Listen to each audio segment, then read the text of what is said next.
Hey everybody, tonight we're debating a political panel on January 6th, Afghanistan, CRT, and the recent Texas abortion law, which we will start with. Folks, thanks so much for being with us. Our guests are linked in the description. And with that, regarding the Texas abortion law, what are your thoughts, folks? Let it rip. I think it's a pretty bad law to begin with, honestly, and it's going to hurt a lot of people, but it's mainly going to hurt lower income and marginalized people the most, because these are the people who are already struggling to have the best access to things like birth control and family planning to begin with. But that's my thoughts. I've limited knowledge on, female health and things like that.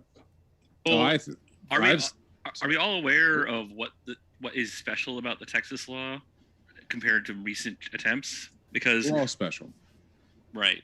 So the Texas law is interesting in that in previous a heartbeat threshold laws have been struck down because it's just a straight up ban. This one kind of gets around, or potentially gets around it, in that it's not criminalizing it.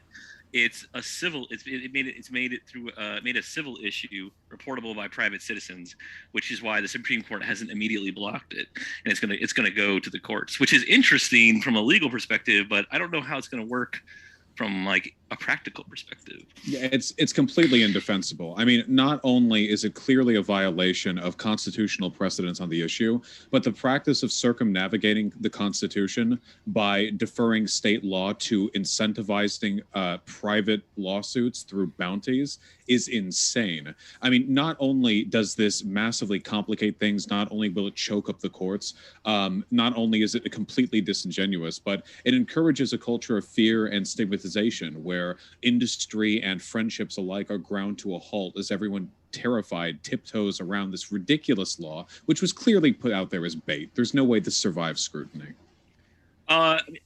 It's funny. You could say almost the exact same thing about Biden's vaccine mandate that he pushed today. Clearly unconstitutional, designed to pit neighbors against others, etc. Things like that.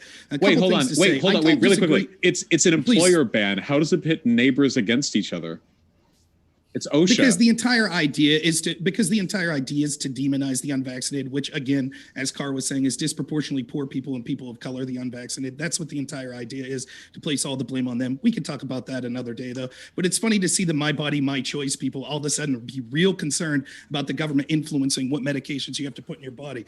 I don't disagree with you, Sphincter of Doom, that there are specific questions in the way that this would be implemented. I do have questions of what this could lead to and other things. And if you're conservative out there, that things should matter. For example, what if they say, well, we're going to pass laws that say people that sell guns and lead access to guns that end up harming someone could be civilly sued. It's not criminal, but they could be civilly. That's something that could potentially come. So we need to look at these things with scrutiny in the way that they're implemented. However, having said that, Roe v. Wade is an abomination. The right to privacy has nothing to do with whether or not you could snuff out a life. The only thing that matters is that fetus a life? We may disagree on when that fetus becomes a life, but once we determine it is a life, it is inhumane to snuff out that life. It is not a choice of the woman at that point, because it is a separate life. And to see so many people that are willing to say, I should be allowed to force you to have a vaccine because there's a very small chance if I force you to have that vaccine, I have a slightly less chance of getting COVID. But on the other hand, say, I should be allowed to snuff out a potential life because it's my body and the government doesn't have the right to tell me what to do with it, is absolutely hysterical to see the irony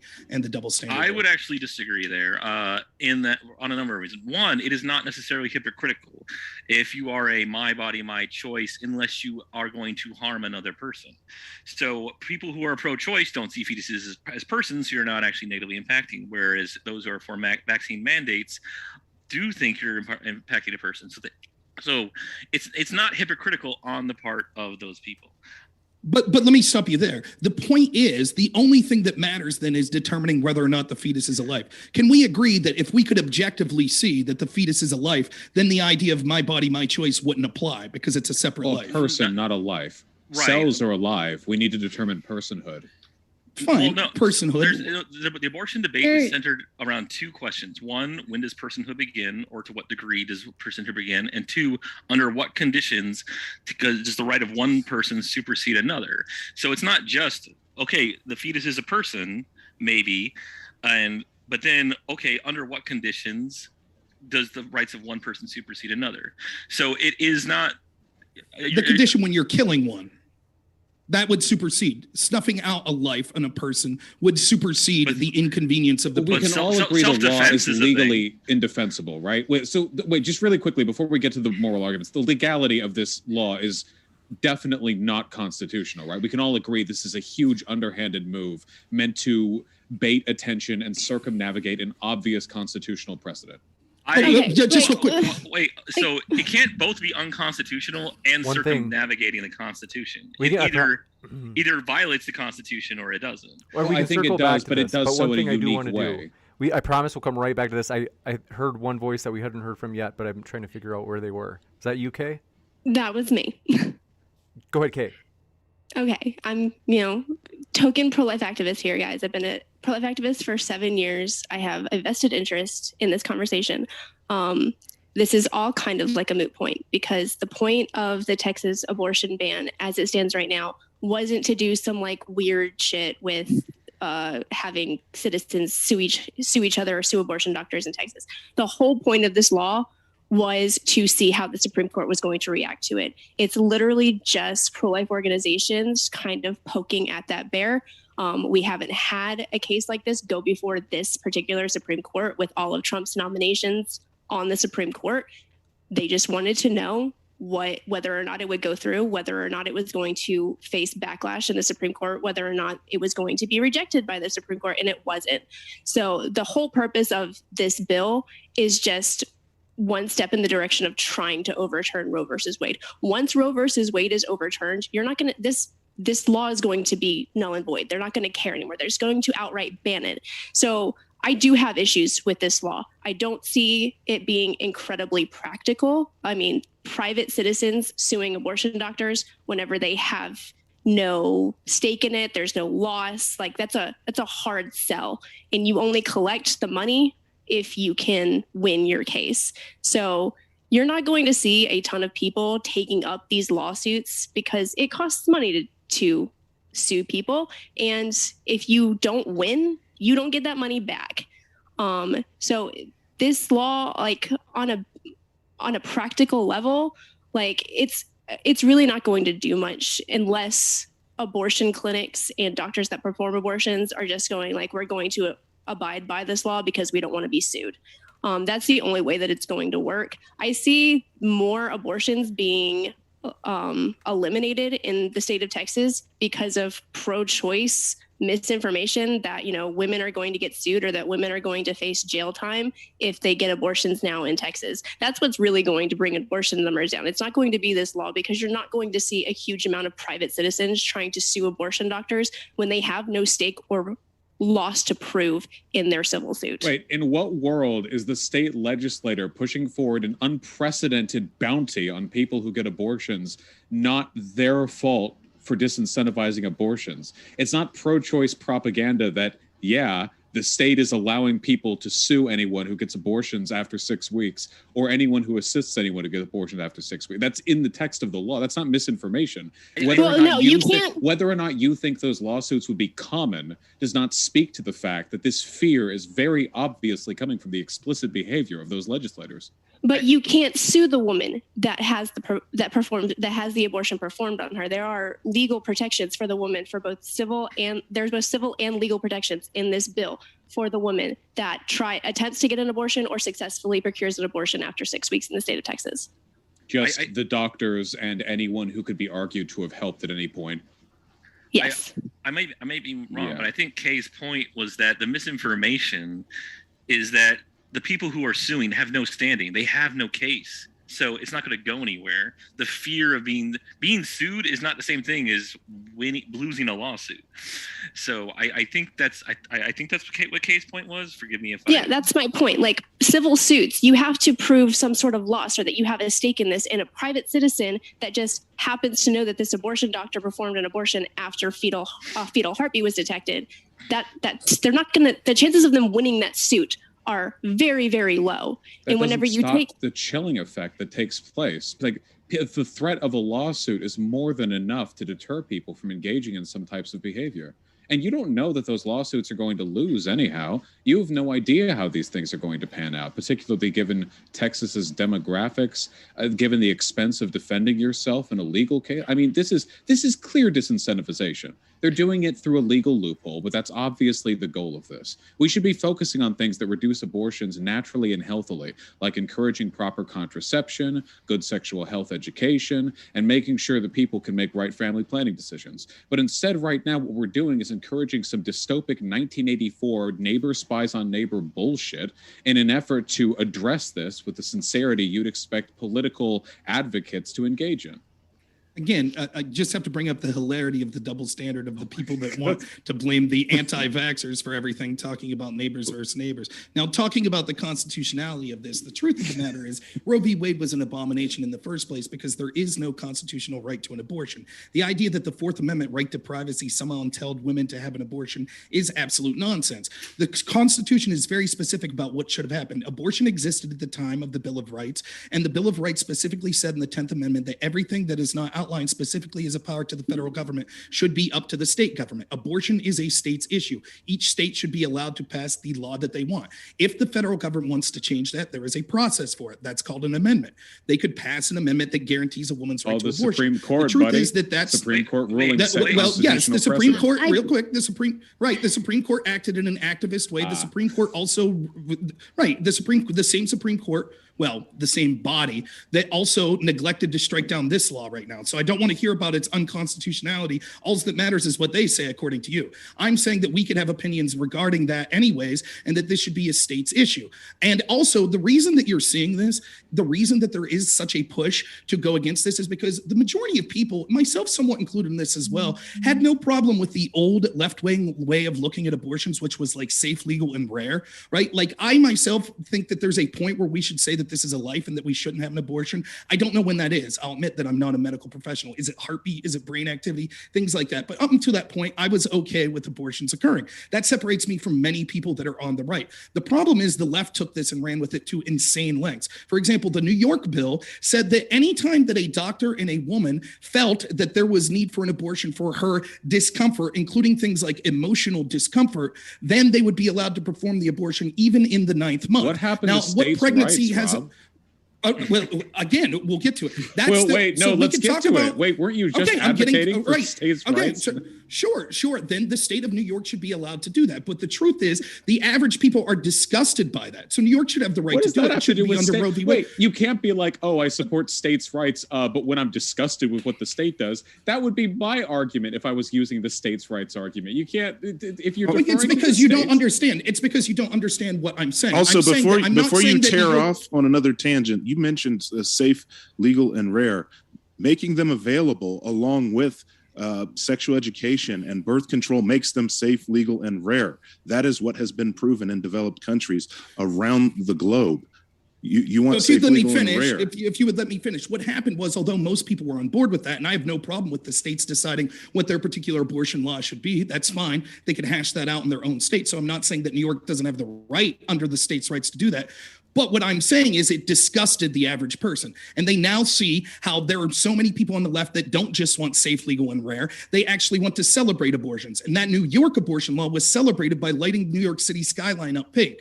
This has led to many people saying, well, fuck it. If I have to take one extreme or the other, I'll take the extreme that says then we'll criminalize abortions in general. Because we're disgusted by the celebration of the death of babies that we see that's becoming mainstream in the Democratic Party and the left. Your political opinions were formed by getting mad at the left doing something? Which Not TikTok me. hurt you? Not me. That's not what I'm saying, but I'm saying that that's the vast majority of people in the Senate. One sec. I want to hear from Stardust. If I hear you got something to say, and then anybody else after Stardust, if you haven't gotten to spoken but want to, let us know. Go ahead, Stardust. Yeah. So I just have a couple of points. I think the first thing I wanted to address was the whole hypocrisy behind my body, my choice, right? I think it's really interesting that it applies to carrying a baby for 9 months, but somebody can't wear a mask for like 10 minutes in a Walgreens, right? Also, I think that to be so worried about these children and not look at like the endless amount of studies that show that there are long-lasting detriments to a family when a woman is turned away from an abortion, right? When a woman is turned away from an abortion, and there's like a study that like followed this, women who are turned away are more likely to stay with an abusive partner. They're more likely to expose their existing children to abuse in the house, right? And have them be witness to that abuse. They're also more likely to not bond with that child that they're forced to carry to term. I mean, these are all very anti-family things. So I don't see how being pro-life is pro-family at all. I think if you want to be pro-family, you should be pro-choice and support the right for women who need an abortion to get one. Killing a baby for the convenience of lowering domestic abuse isn't something that I would consider. We don't that think seems they're heinous and babies. evil. Right. They're Well, not then the question babies. becomes, are they babies or not? I don't want to hear about domestic abuse. It's irrelevant to the question. It's All right, pretty all right, relevant. wait, It is all right. relevant. Actually, That's do you know not- about reproductive coercion? Like that Sure. happens all the time. Yeah. Sure. And then a lot of people become pregnant because of reproductive coercion, because they have a partner who sabotages their birth control or sabotages their contraceptive and gets them pregnant. There's Okay, something let me like- just ask a there's hypothetical then. Majority of women who first experience domestic abuse experience it when they are pregnant. Okay, two things. One, a lot of talk of women here. I thought men could get pregnant too. What about birthing persons? Second, let me ask a hypothetical then to Stardust and Vaush, since you're saying that. So let's say that we could objectively see that a 7-month fetus is a person. Somehow in the future, we're able to objectively see that. Is it worth killing that person to lower domestic violence? How do you objectively see if a person's a person? Who knows what the future science will prevail? All right, That we'll be able to That's a objectively philosophical decide this question. science. But Vaush personhood is is right a there. philosophical argument. Okay, Okay. then when does personhood begin? That's the central contention of abortion, and it's a philosophical question. Well, Right. I'd So argue- answering I'd that argue- question is super. It's answering that question is prima facie to talking about things like domestic Well, I'd abuse. argue Because I'm if sorry, we can you- determine it's can a you person, repeat the then we question? wouldn't care if exterminating that person would lower domestic abuse. Before we continue, I want to correct one thing. You are slightly mistaken as what the legal basis for Roe v. Wade was. It was not just the right to privacy; it was also the right to due process. And the courts determined that if you have X number of women of reproductive age, there isn't enough courts that could process any contentious claim that where they're before the pregnancy comes to term. So that would violate the right to due process. So it isn't just privacy. That's ridiculous as well, but whatever. The I'm not- 92 Casey decision also that sought to rehear this case because we had new medical information about what a fetus is and the signs of life and things like that. The 92 decision was just 15 pages of what they called a defense of stare decisis, which is Latin for precedent. So they rejected to hear the case in 1992. It's been many, many years. The case should be reheard. We now know far more medically about what a fetus is, about what viability is, about what life is. And that's the reason that it should be heard. All And the right. right to We privacy don't or know due anything process more should have about nothing to do with this. personhood. But it's personhood. Right. Wait, hold on. Wait. Personhood isn't even relevant to this discussion. We Not can't really, no. legislate. We can't legislate philosophy. We're never going to find an objective answer to when personhood happens. Okay. The real answer to this is obviously bodily autonomy, which is why Rob gets off so hard when he does the whole vaccines, abortions, my body, my choice shtick. You know, the fundamental argument is this. Okay. If everyone could see me just a second, because this is the argument we're going to be having anyway. All right. We're talking about whether or not a person should be legally committed to donate their bodily resources to keep another person alive. So an example, which is analogous to this perfectly, would be imagine that you're driving down a lonely rural road and you end up getting in a car accident because you're drunk as balls. You wake up in a hospital attached to the person who was driving the car you hit. It's your fault that person's in the hospital. You're attached to them because they needed clean blood. The doctor hooked you up because this rural hospital didn't have any spare blood of that type, but you happened to supply it. Now, here's the question. Your life is now supplying that person's life, and it's your fault that they're in the hospital. If you walk away, they die. The question is, do you have the right to disconnect yourself from that machine and walk away without being prosecuted by the state? And right now in our legal system, the answer to that is yes. You can get in trouble for the drunk driving, but not for choosing not to donate your bodily resources to preserve another life. There's a There's slight- a great distinction why you this should is hear an from analogous. Sybil. One sec, just to hear for the first time from Sybil. Go ahead, Sybil. So I was just going to say there's one key reason why this isn't analogous, and that's simply because when you're pregnant, your life doesn't stop. you are not relegated to a single room where you can do nothing else except be the life support of this other person. Even if they asked you to donate blood once a month to keep that person alive and you could otherwise live your life perfectly ordinarily, you would still have the legal right to reject that. You don't have to donate your blood, even if it means that person dies. And that's a person, not a fetus. Okay, but we can see, there's several things to say. This analogy doesn't make sense. One, it's because in that world, there would be other ways that we could provide for the life of that person, right? So if you're in a wreck, it's not that your specific blood would be the only thing that could keep that person alive. Similarly, when we talk about pregnancy, there is viability that you could bring someone to term or have a C-section or something like that, even earlier in a pregnancy, as early as 4 months sometimes, and still have a viable baby that could survive outside the autonomy of the woman. So why would we choose to kill that life that could exist outside of it with reasonable medical technology, as opposed to just murdering the child? The second thing is, I have a question specifically for Vaush. I've heard of cases as early as 4 months. I thought it was 5 was the earliest. The youngest preterm baby. Okay, let's say 5. I thought I've heard 4. Let's say 21 weeks. Thus far, viability is 21 weeks. That's got to be an edge right. case. So there we go. That's a tiny little fetus baby. Okay. So real quick, to ask Vaush a question, he said that it has to do with bodily resources. Do you consider labor a bodily resource? Yeah, for sure. Okay, so in your definition, someone shouldn't have to provide bodily resources to keep a person alive? I don't think the state should be able to impugn a person for choosing not to commit their bodily resources to keep another alive. Okay, cool. So if I have an 8-month baby, if I decide to leave my baby starve because I don't think that my labor to go to pay for food for that baby, you say that's perfectly fine. I shouldn't be forced to use my bodily resources to pay for that baby to stay alive. There's a big difference between your body literally being committed to the supply and the sustenance of another entity, as opposed to the responsibilities that you take when you take on a child. Now, to be clear, by the way, what you're talking about right now is a legal responsibility associated with rearing a child. When you accept responsibility for a child, anything that happens to them, which is a product of your negligence, you're on the hook for. But that's a contract that we built around parenthood, not a default state of being for any relationship between two entities, one of which is starving. You could walk by a baby in the woods, watch it starve, and not get sued by the government.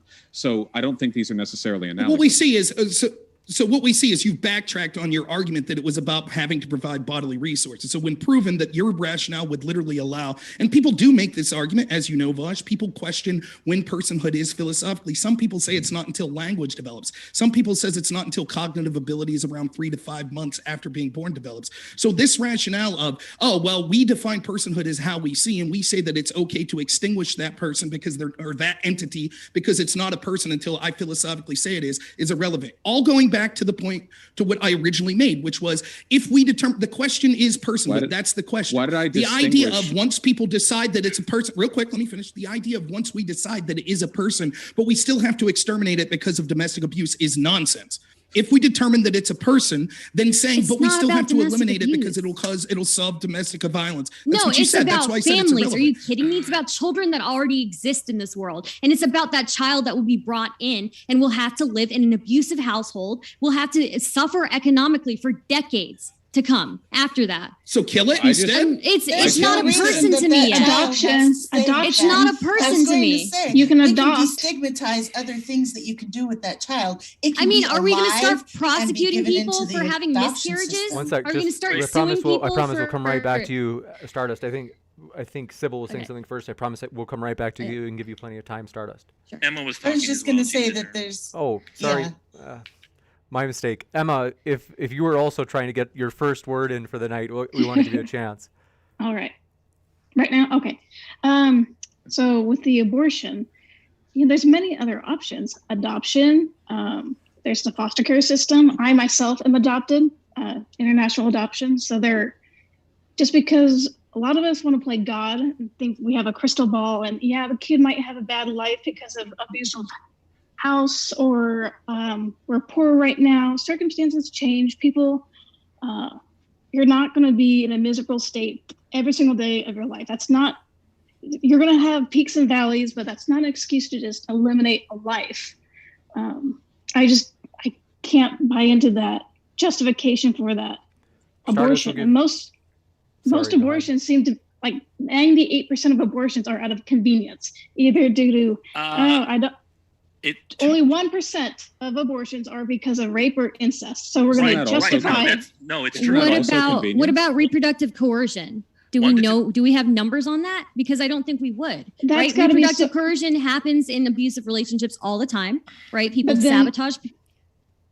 Then from that, okay, so we'll play along with that. Then to take that reproductive coercion and lead that to an abortion, how often does that happen where they want to abort? So we don't know. It's got to be just as rare as those rape and incest cases. It's got to be in that 2%. Well, that's speculation, right? I don't get those convenience arguments because wouldn't aborting a baby born of rape or incest also be of convenience? I mean, everything is of convenience. Literally everything we do in our lives is for the convenience of living. Correct. I agree with your point on that. That's yes, from that moral standpoint. Yes. In my opinion, yes. Yes, I agree to that. Yeah, so I mean, because if we're fully committing to it, I mean, the problem is that the abortion thing, I mean, it never ends up like panning out in some humanitarian way, right? Invariably, if you go full down this road, incest and rape and like underage like abuse shouldn't be exemptions to abortion. Like God gave you what they gave you, and we shouldn't murder a person just to compound one harm upon another. And then you start talking about miscarriages, because back in the day when abortions were illegal, you slip down a staircase. Here's the difference. Miscarriage isn't a choice. I can't just. It can be. If I was pregnant, you can't induce. It can. If you're trying to miscarriage, then that's your choice. A natural miscarriage, you can't just wake up and say, "Today I want to have a miscarriage." That's called an abortion. So there's a difference. There's legally natural. How does the state determine the difference, right? Because we know this from countries or states or whatever where abortion isn't legal. Women will take trips downstairs or, act as a punching bag for some trusted friend, and then they have a miscarriage later. Who's the state to know? It seems like people are going to get abortions either way. The only directions you can go with this are either A, have the state start investigating miscarriages, which gets really scary, and it's also what's happening now, by the way, based on the Texas law, or B, you essentially just push back the weight of abortions directly onto the most harmful, like medically irresponsible means possible. But will people do it? Goddamn right they will. Because hey, what's worse, falling down a set of stairs or losing your life to 18 years of raising a child? I think that is extremely anecdotal. Falling down a set of stairs, that has got to be like if I can. I mean, there are different abortifacients that people can. I do want to forgive me, Stardust. Just because I know Sybil, you had a point, and then what we can do is go back to Stardust and Carr. And then we're going to have to move on to the next topic as we're kind of going rapid fire. So go ahead, Sybil, and then we'll go to Stardust and Carr. No, it's okay. I was just going to say the same thing about destigmatizing things that are not necessarily keeping the baby within the family. If you desperately want to be able to kill it, you might as well be willing to give it up for adoption. Or, obviously we need to work on our foster system. But if we were to work on these things on the back end as well, you could have a lot less people killing babies and just more babies, being born and getting a chance to live. You got it. And then Stardust. And then forgive me, by the way, Carr, is it K-A-R, or do you ever go by Carr as an acronym? No, it's Carr. That's my name. It's as it's spelled. Thanks for your patience. And then Stardust, go ahead, and then we'll go to Carr. Okay, yeah. So so as far as like choosing a miscarriage, yeah, it's a little bit harder to choose a miscarriage, but there are things you can consume. There are steps you can take. You can starve yourself if you really want to. Also, I would say that, where was I going with this? I was going somewhere with this. Right. There are plenty of eggs that are fertilized and don't implant in a woman, right? They don't implant and they come out, right? Are we going to start prosecuting people for having that happen? It's a fertilized egg. It was if you consider it life at conception, then it's a fertilized egg and it didn't implant. So, I mean, maybe that person should have done more to make sure it implants. I don't know. I feel like this is like, we could take this down so many hypotheticals. Any miscarriage, right? People can be charged with neglect, right? I mean, pregnancy is not a passive act. You have to be involved with it. It's 8 months or 9 months of being involved, making sure you're doing everything correctly, making sure you're healthy. And then after that, either being economically and physically and in every sense dedicated to that child as well as any pre-existing children, and it's or it's like arranging for people to adopt it, I guess. And I guess the last thing I would say is that, you know, there are again plenty of studies that show that children whose mothers are denied an abortion have worse development growing up. They are more likely to be exposed to violence in the home, and they are more likely to be suffering economically, not for a short amount of time, for a significant, at least like 10 years, if not more. So, I mean, so I have a question regarding those. I just have a question regarding those studies because I'm not familiar with them. Did those studies account for socioeconomic status? Because all those things you listed are things that are more commonly found among the poor anyway. So children, women already have, at the time they seek abortions, show worse child development when their mother is denied an abortion compared to the children of women who receive one. I mean, they do compare. They have a control group of children whose parents were allowed to get an abortion. I mean, there's also the same thing with physical violence. Physical violence, I guess children are more likely to be exposed to it when their parent is denied an abortion. Also, you know, abuse in abusive relationships tends to ramp up when somebody gets pregnant. A lot of women experience abuse for the first time when they're pregnant, but it tends to ramp up regardless. So when women are able to get abortions, I guess it affects that statistic. So I think Carr, you had a thought. I don't think that answered my question.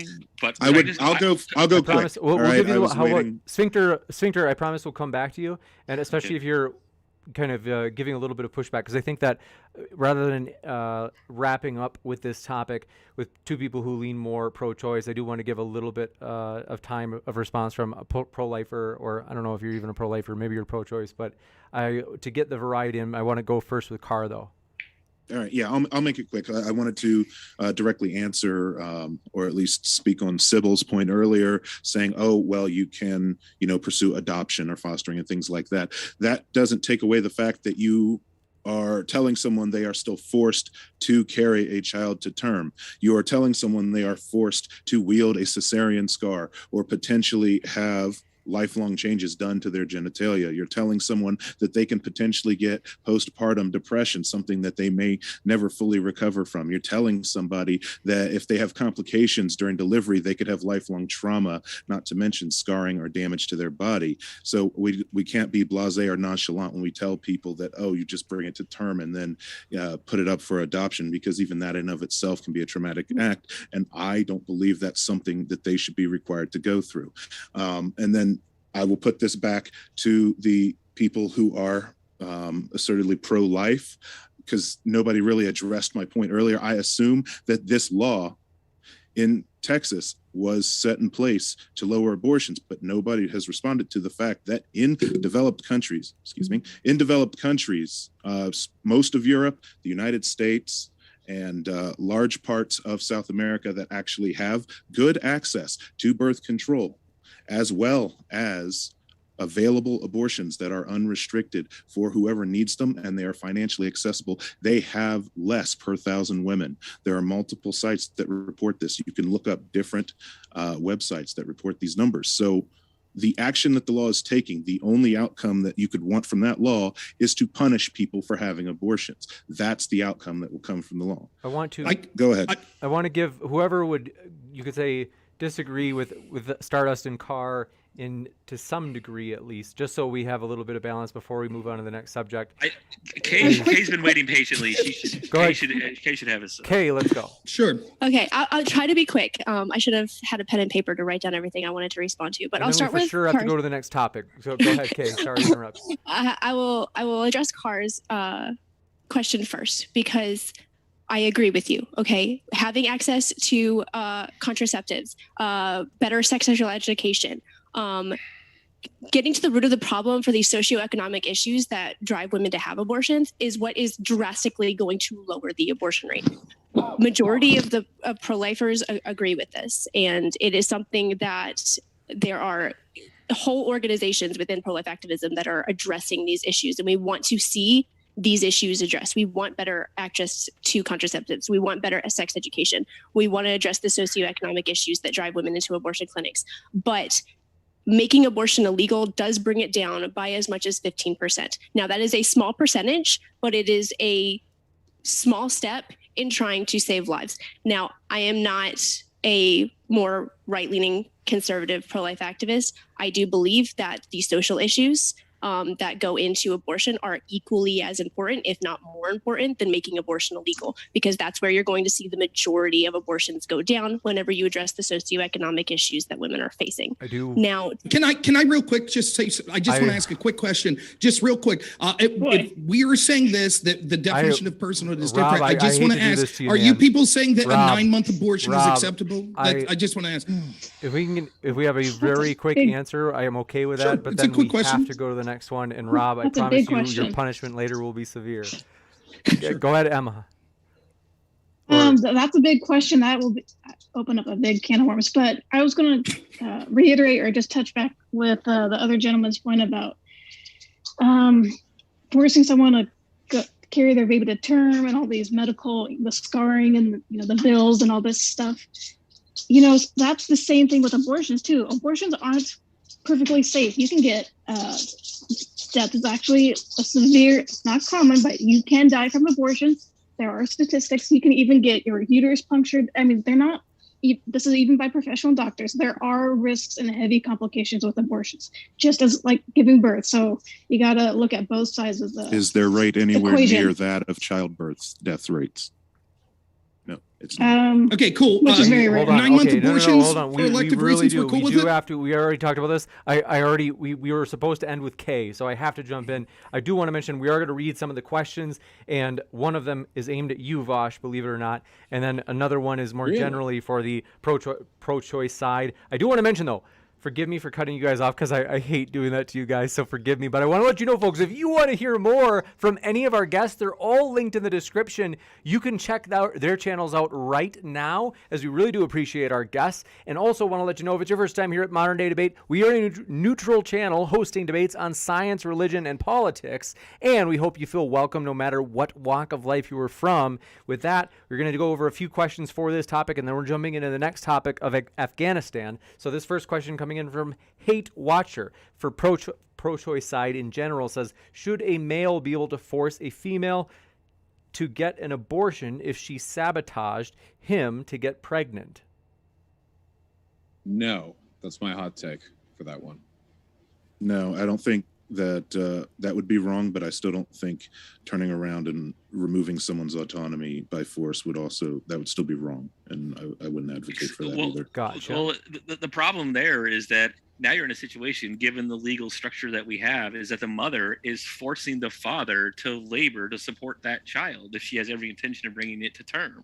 Yeah, so but you can solve that by changing the way parentage works much easier than you could by allowing people to force other people to get abortions. I'm not saying that I'm saying that you can't have it both ways. You either consent to sex is consent to parenthood, or it isn't. Until then, it's not really to say it's bodily autonomy is to oversimplify. I'm not saying it isn't bodily autonomy, but you have to consistently apply that principle. Right, especially when one of the big arguments being given was coercive pregnancy. But there's a big difference between bodily autonomy and legal. I want to give the last word legal to parentage. But your autonomy is completely changed based on your parentage, a parentage to which you consented under false pretenses. Yeah, but you can address that by addressing the legal structure, the law surrounding parentage. There's no reason to allow coerced abortions. That's like a very out of left field. I'm not saying that there should be. I'm saying that the argument why there shouldn't be, that it's just simply bodily autonomy, is not enough. You have to acknowledge that his autonomy was violated in this case, and it would be further violated if he was forced to support that child against his will. I want to give the pro-choice side the last word, since this question is for them. So Stardust will give you the last word, and then we've got to go to the next question. I think that if there is a way in society to share the burden of child labor a little bit better, then it would be great for men to have an equal say in abortion rights, right? But as it is right now, men and women do not share the same amount of burden when carrying a child to term. They are not inhibited in the same ways, right? So until we reach that point in technology where we're able to do that,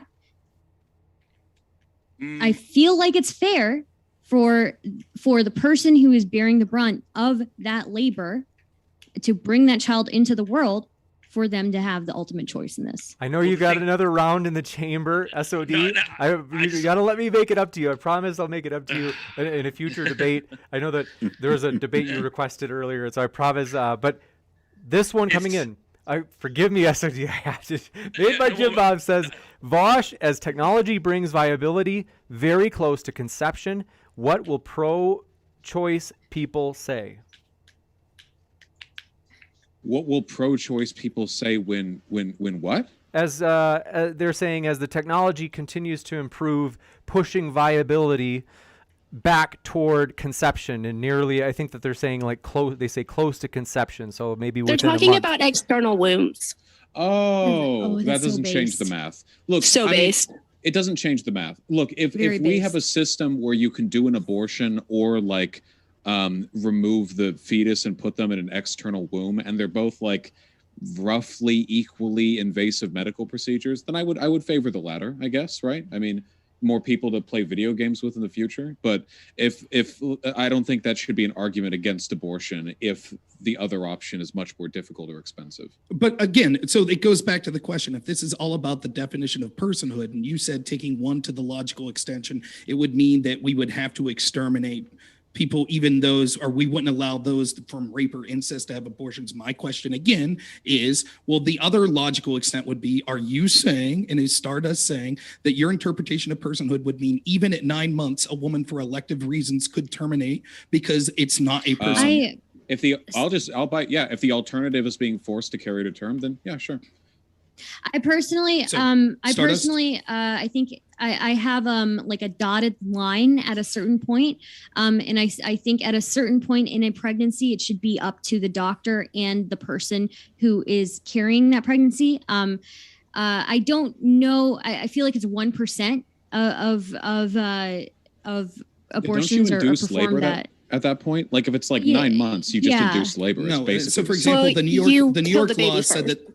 Right, the New York law, that's exactly right. The New York law said that even at 9 months, even if the woman's in labor, if she and the doctor both concur that there will be distress put on the woman, whether it be economic, emotional, psychological, or physical distress, then they can agree to terminate.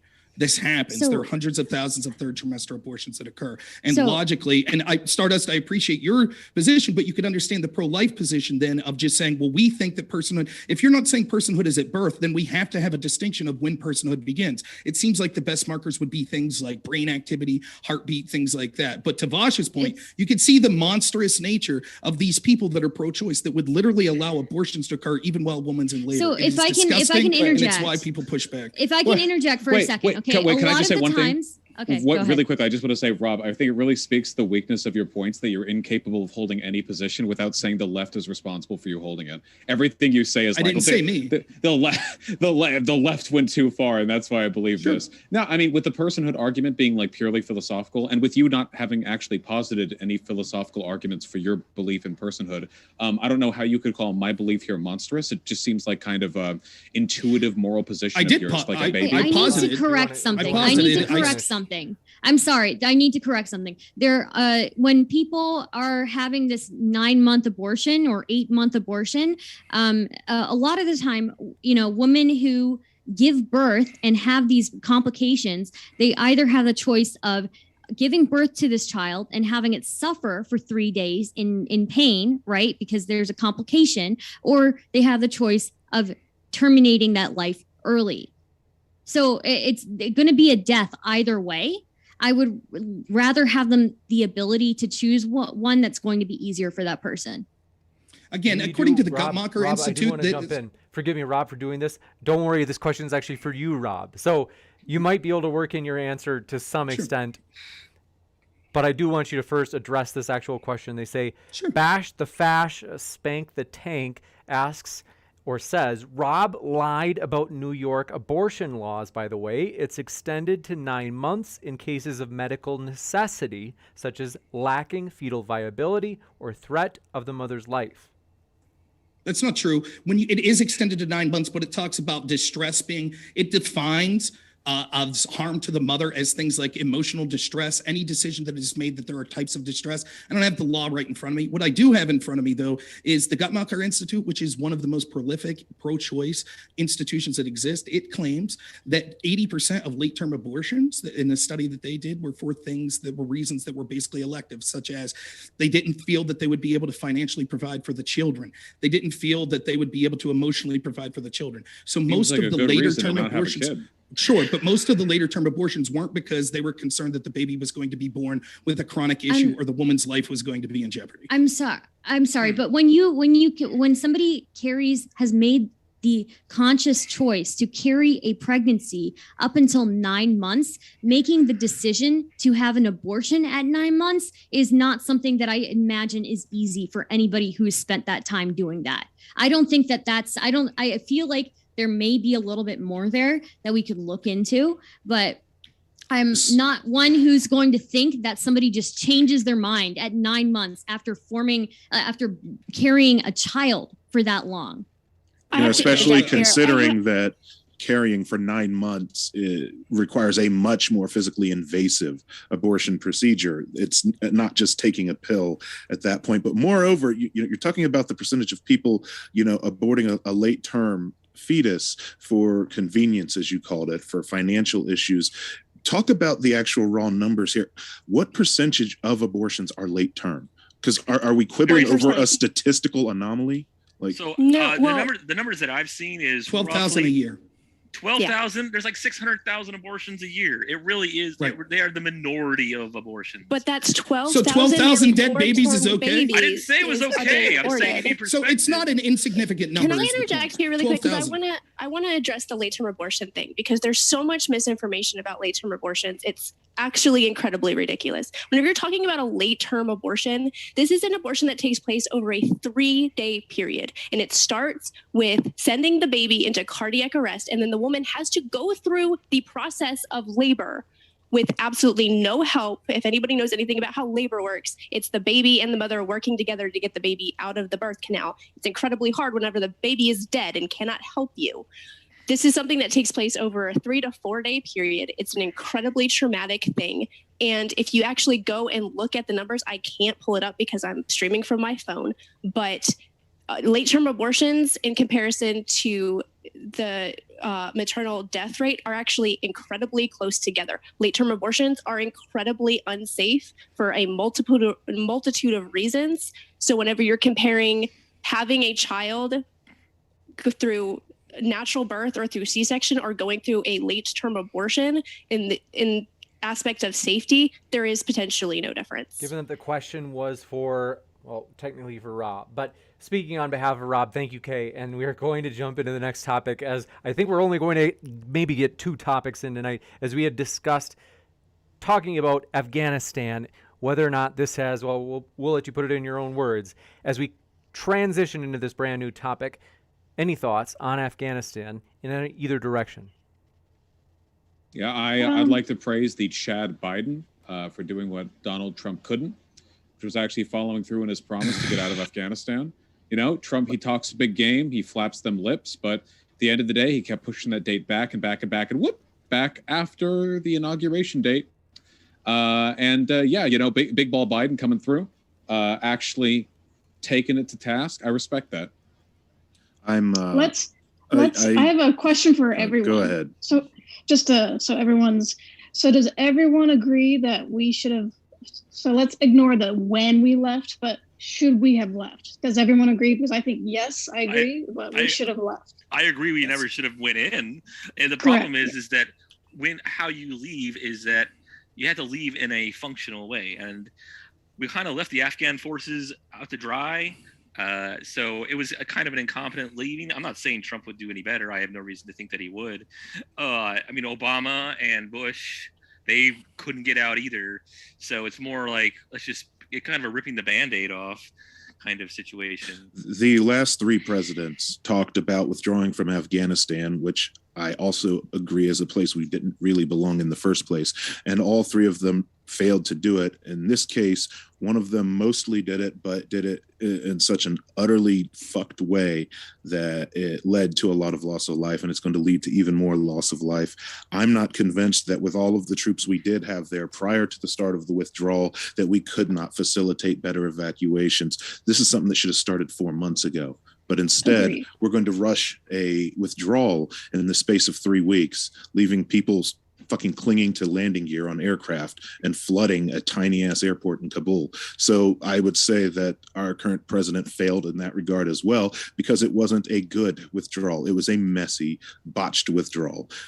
The only thing he succeeded in, possibly you could say if you squint, is that he lowered the overall number of troops in the area just to go and post them elsewhere in the Middle East, because they're building up a blockade already. Not only that, but the majority of his intelligence suggested that you should leave at least some forces there above what he did leave, because the Taliban, while there are fewer of them, they are better organized, and the Afghan forces have been organized in a way to be reliant on a combined forces kind of situation, reliant on air power like the U.S. is. When you take that air power away, it doesn't really matter if you outnumber the Taliban 4-1. You're just kind of scattered and unorganized, and that's where. Go ahead. There's two things to criticize with this. First, I don't disagree Biden should have withdrew, and I actually do give him credit. And despite the fact I don't like Biden, I said if he actually withdrew, it was one thing I would praise about his presidency, assuming that he did it in a remotely competent manner. Instead, we see one of the most incompetent actions foreign policy-wise in the history of our country. It ranks right up there with the foreign invasions. Probably not as bad, though. And there's room to criticize Biden, which I'll get to. But it's great to see people like Vaush that support the intel agencies and their war in Syria and criticize Trump trying to pull out of Syria, all of a sudden applaud Biden in his disaster of pulling out of Afghanistan. So that hypocrisy is fun. But the thing that we should focus mostly on is, yes, there's room to criticize Biden, which I heavily will, but we've been lied to by our intel agencies, our media, by multiple administrations for 20 plus years in Afghanistan. They continue to tell us that we were making progress. They continue to send, if we just stayed another year, if we just sent another $1 trillion, if we just sent some more troops to die, that we were making progress there. And they failed in 11 days. 11 days. They massively outnumbered the Taliban. They were given equipment that made them one of the most powerful militaries in the area, and they failed in 11 days. That's how bad we were lied to by intelligence agencies, military people. There were 18 generals in charge of Afghanistan, and the mainstream media that operate as their propaganda voices. The irony is when you hear people like Vaush say, well, Big Ball Biden had the ability to do when Trump didn't.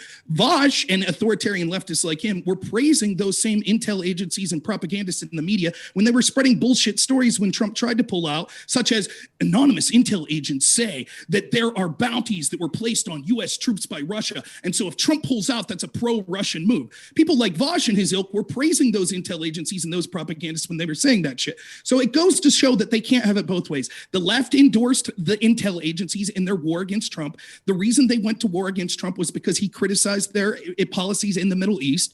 They supported that fully. And now they're trying to have their cake and eat it too. Some of them like Vaush saying, well, we don't blame Biden, but also we didn't really support those intel agencies that we're currently supporting in Syria. It's absolute shit, and interventionists and warmonger fascists like Vaush ought to be ashamed of themselves. Can I respond to that? I feel like I was addressed a few times. I think once or twice. Too. Yeah, just a few times. Just a reminder, could we keep it to the arguments and not make personal attacks? I'll talk about what I want. Thanks for the advice. The mod can tell me what to do. I think personal attacks are based, so...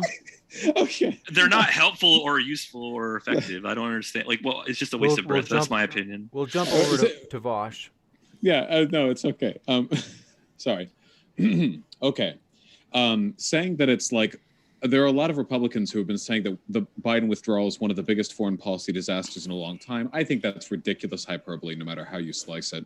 All the timetables that we would have followed if Trump had actually followed through on withdrawing from Afghanistan probably would have led to an overall comparable degree of harm. Maybe the withdrawal would have been slightly less messy, but given the fact that everything was messy under Trump, I really don't believe that. I mean, I don't know where in Trump's administration I could point to an example of stellar competence that I could then use to infer he would have done a better job. It was a messy situation all around. It seems like a lot of the bad that took place was almost like seeded into the problem, an inevitable consequence of decades of mishandling the situation. Not to say Biden didn't mishandle it at some points. I definitely think that he could have done a better job preempting the withdrawal of the Afghans who had assisted us, stuff like that. But altogether, I think this was basically just a gigantic foreign policy blunder packaged neatly in a 2-decade-long mess that Trump, Obama, and Bush are all fairly responsible and complicit in perpetuating. Also, the reason why I was mad at Trump for pulling out of Syria wasn't because I'm hypocritical. It's because we were doing based shit in Syria with Rojava. We were fighting ISIS and doing a great job protecting them from Assad and from Turkey, which, as far as I'm concerned, is, you know, pretty cool. We were doing good work there. So there's differences in the circumstances. Finally, the issue with the Russian bounty thing wasn't whether or not it was happening. It was that Trump's response was that he talked to Putin and trusted Putin over his own intel agencies. It was the way he downplayed it more so than anything else. He was like, he said nothing's going on down there, nothing to worry about. That was pretty funny. But, you know, in terms of the actual like operative intelligence, it always takes years to find out how much of that stuff is actually true. No, so wait. Okay, just one thing that I have an issue with, like whether you're praising Biden or whatever, is that we could have left at any time, and at the same time, we could actually just remove the regime in North Korea. Tons of countries could do that, but then you have a massive humanitarian crisis, and no single country wants that on their hands, and that's one of the reasons why it took so long for us to pull out. Is that you have this political theater to shore up where no one wants to take responsibility for anything, and this is just another example. And I don't think we should. Can I speak to that? So I would think the one justification behind all the BS that they spun us about Afghanistan is that they are not going to take. They had tens of thousands of troops in this region for 20 years. They could have very easily either secured the majority of that region and set up a proper functioning government of the people. They didn't. They set up a puppet state. That's why it was so rife with corruption. The reason that state fell is because the actual soldiers of that Afghan military and police department were starving. Many of them weren't even being fed. So of course they drop their weapons as soon as they get stormed. But could we have taken some 25,000 troops that we had in there before we did the withdrawal and secured the airports and the lines out for all of the people who wanted to leave? We absolutely could have, but we didn't. Listen, there's so much more than that, right? For example, we saw General Miley say back in July, we don't need Bagram Air Base for what we want to accomplish. There were 2 air bases that could have evacuated people. There was Bagram Air Base, which was easily to be fortified and controlled, which our military currently did. And then there was the airport that was public at Kabul. They closed down Bagram Air Base, intentionally allowing the prison there, right? So think about this. On one hand, we were told that we had to rely on the Taliban for security in Kabul. We now know from leaked documents that actually the Taliban offered to allow the U.S. military to be the ones that controlled the airbase around Kabul, but they declined and said they were happy to have the Taliban do it. Simultaneously, we are told that they knew the Taliban eventually would overtake. But inexplicably, not only did we leave all of our weapons and assets in Bagram Air Base, we left the prison there with the prisoners, which housed over 1,000 members of ISIS, you know, the same group that we have to be in Syria fighting. And then the Taliban predictably allowed ISIS to be free, which then predictably suicide bombed our troops and innocent people. Now, all of this was because Biden decided to close Bagram Air Base because he couldn't come up with the reasonable solution. You should get out the weapons, the vulnerable people, and the horrible prisoners before you close the fortified base. In addition, Big Balls Biden, as Vaush called him, then decided that he was going to launch an airstrike on ISIS after that. Now, he claims that we killed 2 members of ISIS, but he won't name who they are. But you know who we did kill? 6 children and an interpreter that worked with us. But we don't talk about Big Balls Biden in that sense. But that's who Vaush is, and that's who so much of these militaristic leftists are. They're okay with the same people that lied to us for 20 years in Afghanistan having military interventionism in Syria. And they'll brag about when they kill children and kill interpreters just so Biden could feel like a man because he watched this so bad. When did I brag about the murder of children and interpreters? Well, you're talking about Big Balls Biden's treatment of this Afghanistan. You were unaware that he murdered children? Hold on. Biden's big balls were pulling out when Trump said he would his entire presidency and then didn't. That was big ball Biden. That's that airstrike shit or the drone strike shit afterwards. That's not big ball Biden. Okay, that's little ball Biden. He disagrees. Don't misrepresent I'm me. pretty sure all presidents are guilty of doing some sort of child killing. I mean, I don't think that's really a great point. Yeah. I mean, hey, if you want to, you can go for that point. I'm just saying everybody's guilty of child killing. Yeah, And guess what? Biden We're all felt the necessity. complicit in it. We're all complicit in it. This is what's ridiculous. One, Biden felt the necessity to do that because of his failures that led to our troops being killed in Kabul. That's why he felt necessary to do this. Secondly, I love listening to leftists that wanted to blame Trump for every single thing that happened when he was in charge. Now saying things, no, I'm not mad. This is just how I talk. But I understand you don't like when I'm proving you to be the shill that you are.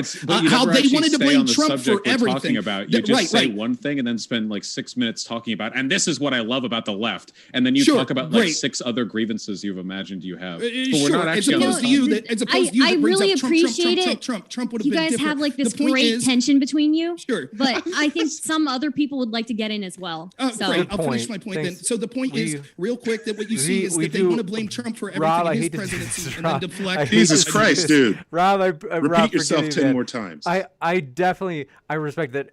Want to mention I respect and I appreciate everybody's input, but I do, just to be sure, in case there are any people that hadn't got to put into this conversation so far, in particular, because I was behind on that. So thanks Stardust for saying that. Anybody in particular, problem. Emma or Sphincter or AKA SOD, Sybil, Carr, Kay.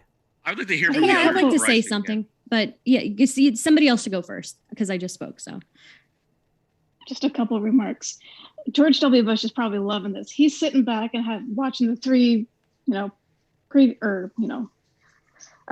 other presidents kind of clean up his mess. So he's just sitting there, and here we are fighting over Bush, Biden, and Obama. Not Bush, but Obama, Trump, and Biden. And he's just sitting back, just loving this. So I find that kind of interesting that he's not really being brought up as much. And then Trump had a contingency-based plan to withdraw with the Taliban. I think we're forgetting that point. And the last year and a half of his presidency, not one American casualty in Afghanistan. So Trump had a very good foreign policy track record. You can hate him with his tweets and whatever, but foreign policy-wise, he destroyed ISIS, killed leaders. He didn't keep moving the red line in the sand. Did he destroy ISIS? Wasn't it ISIS-K that just did the suicide bombing? Did he destroy ISIS-K? Did he destroy ISIS? Right. They were jailed. Wow. The mother of all bombs. They were jailed, and Biden let them be free. That's what both Trump and Biden released people in jail who are the Taliban. It's. But it's different. It's different than releasing people in negotiations, and that's why you won't hear me say things about the Bo Bergdahl exchange led to a lot of the people in positions of leadership. I'm not talking about that. I'm talking about, we thought in Biden and Trump's administration that these people were jailed, and they were apparently jailed because we thought they were a big enough threat to warrant it. And yet the Biden administration left those people to be freed by the Taliban, which then immediately attacked U.S. interests. And I'm just making the point that I don't understand why we're talking about hypothetically what Trump would have done. Right? Trump wasn't there. This was on Biden. And for the people that wanted to blame Trump for everything to now say, but how would have Trump done it any differently, is absurd. I think if I can come in. Trump laid it out. Trump laid it out. So Trump's plan may have been massively different. The buck stops with Biden. I just want to say a couple of things, and then somebody else can go. But Afghanistan has had different groups in it since the 1800s. I guess we just don't learn every single time from the prior group that was in there. But it's generally a bad idea. But I mean, I'm sure we had our reasons. And also responding to the point of like getting people out, saying the ANA would be competent while spending like 6 months like rushing everybody out. I don't think that would have gone over too well. I think it would. I mean, I don't think that would have inspired confidence in anybody. I don't think it was an easy thing to do. And I think all the presidents prior were probably passing the buck because they didn't want to do it, even though it's this huge drain monetarily. But yeah, I guess, props to Biden for doing something that was going to end badly regardless. So, yeah. Taking the optics hit. That is the reason why they didn't preempt the withdrawal earlier, by the way, or at least that's the imagined reason. They did hope the ANA would be able to keep the country propped up, and if they had been doing this prolonged, like, defeatist withdrawal procedure for months beforehand, the belief was that it would have demoralized the ANA as an implicit admission that Americans knew that the country would fall the moment they left. And imagine how bad that would have This looked is one too, of the most... Okay, another thing to think about, right? And another thing is also the ANA was not trained, and they were trained by like the U.S. military, right? So the ANA was trained to fight in a certain way when they don't have the resources on their own to do it that type of way, right? They were kind of, they were not kind of really taught to fight in the same way that it would be in their territory. Like, how is the U.S. military going to? There was like a small group that was maybe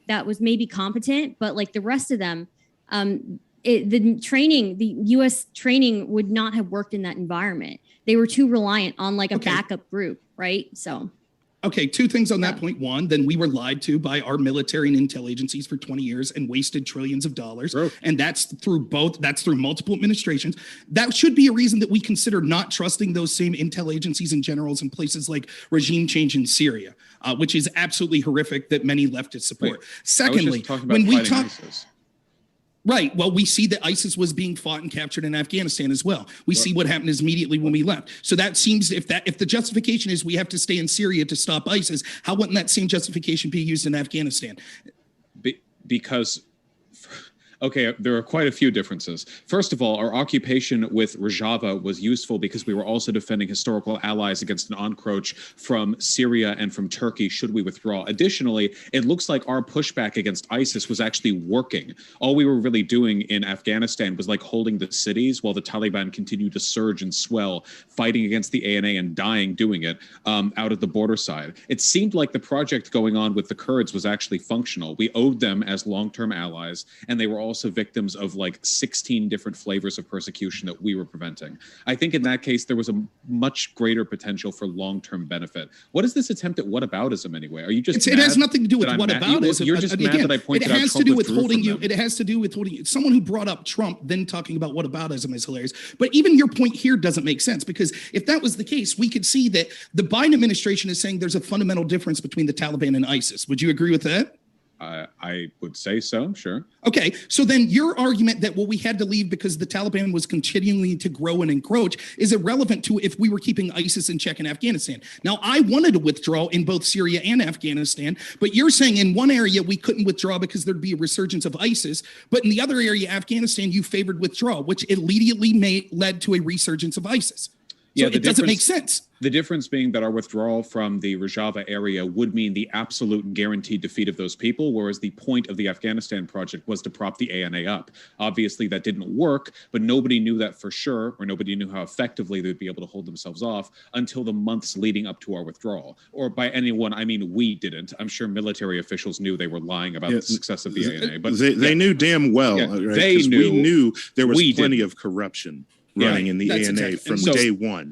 So additionally, we'd been in Afghanistan for 20 years, and all we really seem to be doing is propping up warlords and despots as pseudo-democratic leaders. Whereas again, at Rojava, I think there was a really worthwhile project, a budding little anarcho-communist fun time land that we were defending and actually meaningfully affecting change in the region. So it's about efficacy. I'm not against interventionism necessarily. It seemed like it was doing good in Syria and doing bad in Afghanistan. The problem is the interventionism is being led to by the same people that lied to us consistently in Afghanistan, and they lied to us in Libya, and they lied to us in Iraq, and they lied to us in Iran, and there's no reason to believe that they won't be lying to us in Syria for their regime building, which it's really not just about ISIS, it's about toppling Assad. That's why we're really there. But the other point I want to make on what Stardust and you were talking about, topples Assad, I think that's based.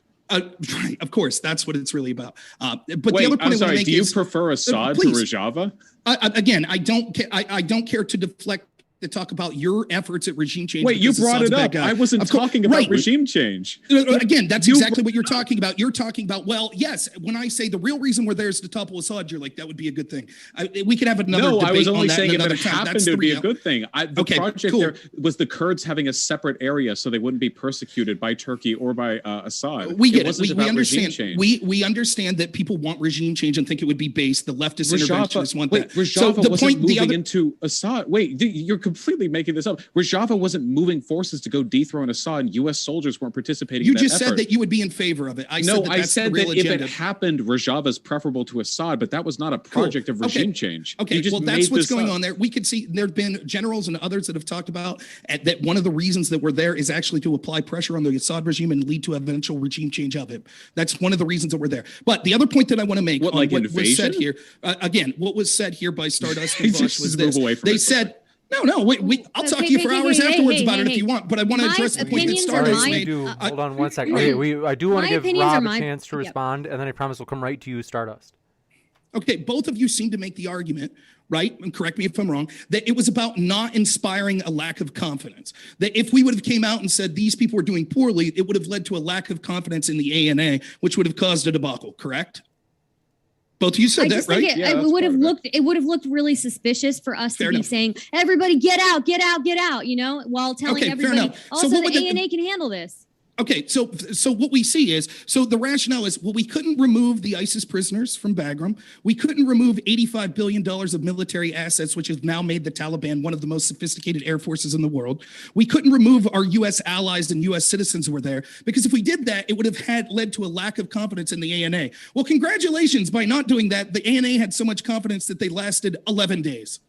So it seems that the reason that is given of, we couldn't be honest about it, it's because the ANA would have eventually failed through lack of confidence. What, would they have failed in 10 days instead of 11? And at least we would have had our $85 billion of military equipment back. ISIS would have continued to be detained, and our allies would have been brought back home. This seems like a kind of a hindsight thing. I don't think anyone expected them to fall as quickly as they did to the Taliban. It seems like a lot of the problems that we face with regards to the ANA was a poor understanding of the operational effectiveness of the ANA. Plenty of their soldiers were fighting the Taliban. They'd been dying by the hundreds every month. It's not like they were no strangers to combat. Many of them were quite hardworking. The problem is there wasn't a perfectly consistent understanding of how effectively the broader communication and administrative operations could actually hold things together. And additionally, there is an argument to be made that things could have been potentially made worse, or we could have prevented a Hail Mary if we had emboldened the Taliban by signaling our departure sometime beforehand. Just imagine a mediascape, okay? We build up the ANA for 20 years, and then we make it clear we think they're going to fail by hastily evacuating everyone before pulling our troops out. Then the Taliban mass around border cities, start slaughtering as they move their way inward, and what's the narrative then? We undermined the project of 20 years because Biden was looking for a quick optics win. The ANA could have held up if only we hadn't undermined their ability to defend themselves. It seems like this is one of those situations where everything was so fucked from start to finish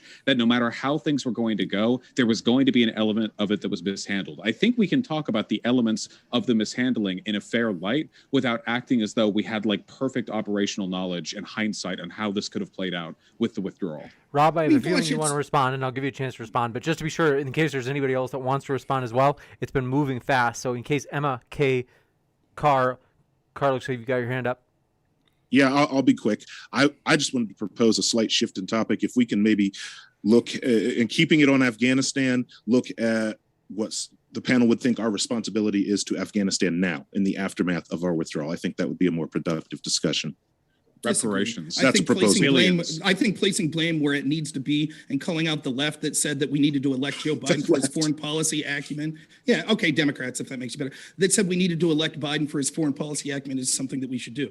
We could talk about that in a second, but even still, it was an impressive bit of sophistry that Vaush used to deflect. But even if all of that's true, we could see how it wouldn't play out in the reality that he's suggesting. For example, we see that the Taliban understood that the ANA was so weak that they were able to totally take over the country in 11 days. So his argument, well, if we would have signaled weakness and we would have withdrawn, one, we did signal that there was going to be a withdrawal date, so they knew we were eventually withdrawing. So if they were going to use that opportunity to circle and massacre people, they would have anyways. And second, they took over in 11 days. Like people, it sounds like what Vaush is saying is something that seems like, oh, that could be in the realm of reality. It's not.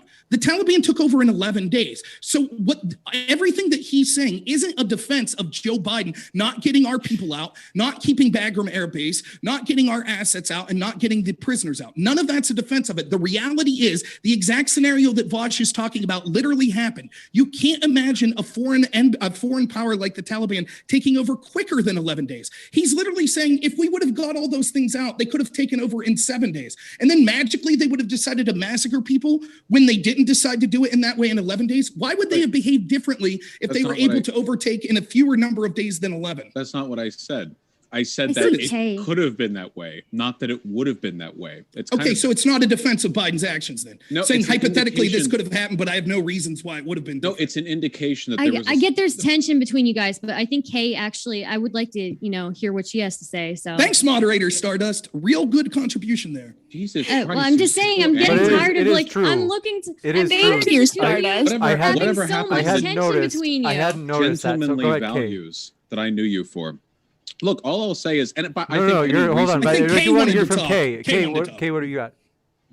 Yeah, I'm not going to get in on the pissing contest between the two of you, but in address to Carr's question about subject change and what our responsibility is now, regardless of who's at fault or who we should be blaming or whatever, there are people suffering, there are people dying in Afghanistan right now.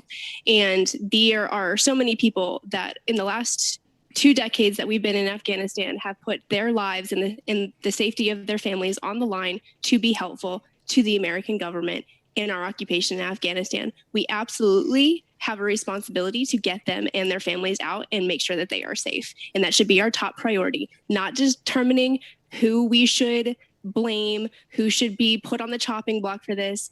There are lives at stake. There are people suffering. We need to do something about it. And that is the heart of the argument. Yeah, I agree. We have 4 administrations that screwed the whole thing up. So now it's about what we need to do about it. Sorry, go ahead. No, I'm glad that you got to speak. I'm sorry if I'm overstepping. I just sorry about that. No worries, you're fine. I think that okay. Let's see. We did. Anybody sphincter of doom?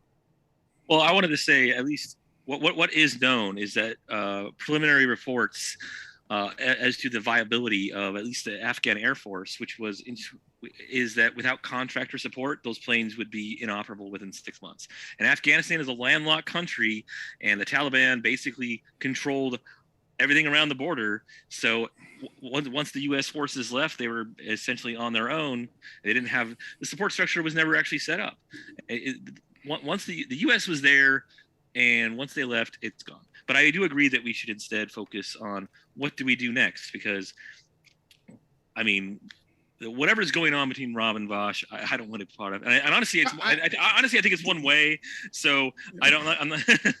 But I just want to support the Afghan people. I think that we should commit an enormous amount of money to restructuring the region as best as we can, not through hard power, but rather through investment, through reparations, and through the establishment of hospice and refugee centers in the region, so that people fleeing the terror of the Taliban have the ability to reach them and safe airports where they can be fairly assessed as asylum seekers in the U.S. I mean, this is why that you see tension. It's because I'm calling out people that deserve to be called out. So we started off calling Biden Big Balls Biden. It's only because of his failures that we have the Taliban that is now running that country in the way in which they're doing it. And so what we see is Biden made the Taliban? Holy shit. Again, how vulgar are we allowed to be on here? So again, what we see is big balls is not a big deal. Again, Cool. So again, what we see is the bragging of how Biden handled this, simultaneously saying, "Oh, the situation's such a disaster that we have to give all these reparations and all of this money." What we should have done was set up a system where there would have been a transition of the people that were our allies, including the great Afghani people that fought with our troops, to make sure that they got out of there before we closed down Bagram Air Base, which would have allowed them to be protected and get their families out. Instead, what we see happening is people like Vaush that supported the very people and the decisions and actually think it was good that caused this mess are now saying that's okay because I get to achieve my socialist dream anyways of saying that we should finance all these people anyways, right? So it's a win-win for them. They cheer for the destruction and the bad policy and then say, oh, what a shame that happened. Now we have to do my other big government policies that we wanted that includes financing these people and things like this. The reality is those people that helped us that we should, the people that helped us, we should help. But the problem is in what we see happening is in the rush to accept people from Afghanistan, we're not vetting people and we're bringing a lot of people. There was a story this week about child brides that we were bringing over. And so there's a lot of bad stuff that's happening in the name of, oh, we fucked up. Now we just need to bring as many Afghanis as possible or help as many Afghanis brides in the U.S. I was just going to say that there are states where people are left. No, come on. Child brides are legal in the United States. I have a question. I think, okay, we haven't heard Rob, from Sybil can you in a keep while. it at DMs? Sybil, It's would love to hear embarrassing when from you're you. like this in public. I think I'm doing great. Thanks. Go ahead, Sybil. I was just curious because everyone here has mentioned so far the people who have helped us. Do we feel that we have any responsibility to everyone else in the country that may be fearing right now or maybe, you know, wanting to leave because of the new rulers? I believe we do Everyone have a here has just responsibility. mentioned, you know, Yeah, huge one. Trillions of definitely- dollars worth of responsibility. After all the Four damage we did. administrations went into fucking up the landscape of that country, you know. And when we started with Bush, it was fucking shock and awe, and we were literally leveling goddamn cities. And in our efforts to prop up and I believe always functionally useless ANA, we went and caused more terror and harm across that country to a lot of people who just want to live. And the worst part about it is those actions that we do just fuel insurgency. It just fuels the numbers joining the Taliban. So we have so destabilized that region that we absolutely have a responsibility. And Australia, our fucking lapdogs in foreign intervention, have a responsibility. And fucking Canada has a responsibility. And Germany has a responsibility. We absolutely have a responsibility to every citizen of that country that wants out. Well, there's another thing that we haven't discussed yet is that China is playing nice with the Taliban because they want all those natural resources. China is not too friendly to a lot of Muslim communities, as we found out. Right. China. But I don't like that argument because that's basically saying let's keep out China and continue to do what we're doing so that they don't come in and do what we're doing. I'm not saying that at all. I'm saying that that's another thing we have to consider as what's going to shape the suffering of the people in Afghanistan. I'm not saying we should stay because China will swoop in. Okay, the problem I have here is, and it's something that I've seen quite often. Is it with the left? What you see is people, we could call it the left, we could call it the interventionists, the neocons, etc.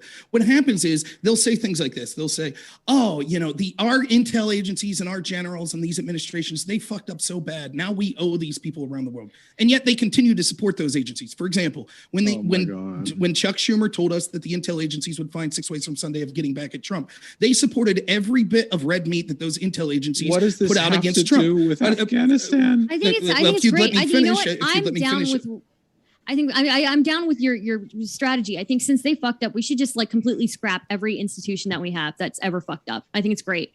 No, what I think's funny is it's constant. What you see is people that constantly support the very people that are fucking it up, and then say, "Oh, now that they fucked it up, now we owe something." Well, stop supporting the people that are doing this interventionism, regardless if they be in the Republican or Democratic Party in the first place. You should. So should we not help people that we real fucked quick? over? There are ways to hate Donald Trump without supporting the intel agencies. Unfortunately, almost every person in the Democratic Party and in the left decided to support those intel agencies because Orange Man bad, and now you want to deflect from it because it's part of your agenda anyways that you want to bring in people and you want to. Are you reading from a script? What does this have to do with anything we're talking? What does this have to do with helping Afghans? You're talking about the intel agency. The reality. What does CIA I'm have sorry, to do this with is helping just all Afghan language. refugees?